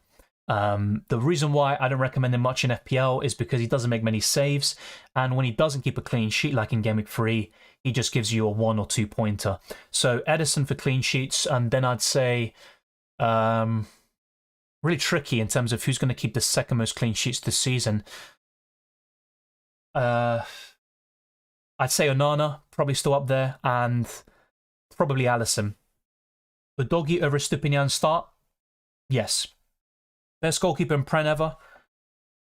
Although I didn't grow up too much, so basically when he was in his prime, I was basically born. Peter Schmeichel is probably the best goalkeeper in Premier League history. Other contenders include Petr Cech, Van der Sar, Jens Lehmann. Alisson's a really good goalkeeper, but for me, probably Peter Schmeichel. Keep or sell Pedro, already have Haaland and Jackson. Sell Pedro, and I actually discussed him in today's video there, so be sure to check that out. Already have Haaland and Jackson. Yeah, I'd sell Pedro, for sure. You can either downgrade to a 4-point family, an option like Semenyo, or just go to Awini, who's definitely worth considering. But more importantly, I'd say Wissa is fantastic. Is Sterling move worth for -4? I'd say so because of the next 5 game weeks where the fixtures are great. Now, I'm going to be very clear. I don't suddenly think Sterling is absolutely amazing because he got 19 points against Luton Town. He certainly impressed me in that game, but even against West Ham, I think he was quite impressive there. Winning the penalty for Enzo, good performance overall. But I think Sterling's worth a -4 because of the next 5 game weeks. I would expect him to get some big returns, and he's got a great record against Forest. Best Gabriel replacement, I have 6 million. Apart from Chilwell, I would say Gvardiol or Akanji. Bench Joao Pedro or Cher. I would bench Cher. It's tricky because Joao Pedro might not even start and give you a 1-pointer yet again. Yeah, Flying Warrior. I'll talk about the wildcard in an upcoming video. There's going to be a best wildcard team video, so keep an eye out for that. Thank you, Nasi. I definitely am not, but I appreciate the sentiment and all the positive energy there. Thank you so much, Dylan, for helping. Thank you, Shez, for tuning in, and everyone else. We've covered a lot today. This stream has been going on for 2 hours and a half, pretty much, which is absolutely crazy, to be fair. I didn't expect the turnout. If you ended up enjoying this video, then be sure to smash the like button and subscribe if you're new, and hit the like button on the way out. Be sure to share this video around with those that love FPL, and also UCL Fantasy. There is a first draft video for that format. I released it yesterday. Also transfer tips video, so be sure to check that out after the stream is over. And you can check all the links in the description below for the Patreon, Championships Discord server, and the FPL League. My Twitter and Instagram is also on screen, DylanRCM. Everything you need is in the description, so I'd highly encourage you to check all of them out, especially Draft Hound, which is a fantastic source for FPL managers. Thank you, Sefer. I appreciate that.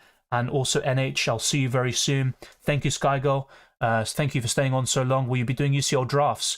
I actually made a UCL Fantasy first draft video yesterday, so check that out. In terms of rating drafts, if people want to see that, then I'll be open to doing it. It's a bit difficult because there's no way of me being able to show someone's team on screen, you know, whether it's using a site or using the official website, but I'll have a look at that. Game is now open, I think, to everyone else. If you made it this far, you must have enjoyed it. So hit the thumbs up, guys. Thank you very much, Skygirl. And I completely agree, although I'm quite biased there. Thank you, Twisted Parky and Laters. Lex puts his team: Martinelli, Rashford, Matoma, Onana, White, Bulldog, Bell, Madison, Eze, Foden, Gvardiol, Flecken, Cash, Trippier. It's a good team. I think my main issues with it are, at the moment, Martinelli and Rashford are clearly underperforming. I think Martinelli is more of a sell. But more importantly, I think Bulldog and Bell, I will look to upgrade one of those defenders for sure. And I'm looking at Eze. So really, Eze, Martinelli, Bell and Bulldog, I think, need to be upgraded. And you can go to... You don't even have Chilwell. So I think going from Bulldog to Chilwell, maybe going from Martinelli to, let's say, Mbumo / Madison could be the play. And I'd even be open to taking a -4 hit in your situation. Thank you, Lars, and also to everyone else who has been watching.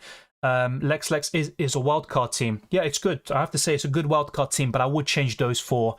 And I will be making a wildcard team video very soon. And keep an eye out for that and compare it and see if you want to make any changes there. Off to make keto pizza. Well, enjoy it, Twister Parky. I'm actually going to eat pizza myself, I think. Am I? Maybe I'm actually Lying about that. No, I ate pizza yesterday. Too much pizza in the last few days. But thank you, Lex, and thank you to everyone else for watching. I'll see you very soon for more FPL New Fantasy content. Take care and enjoy the football.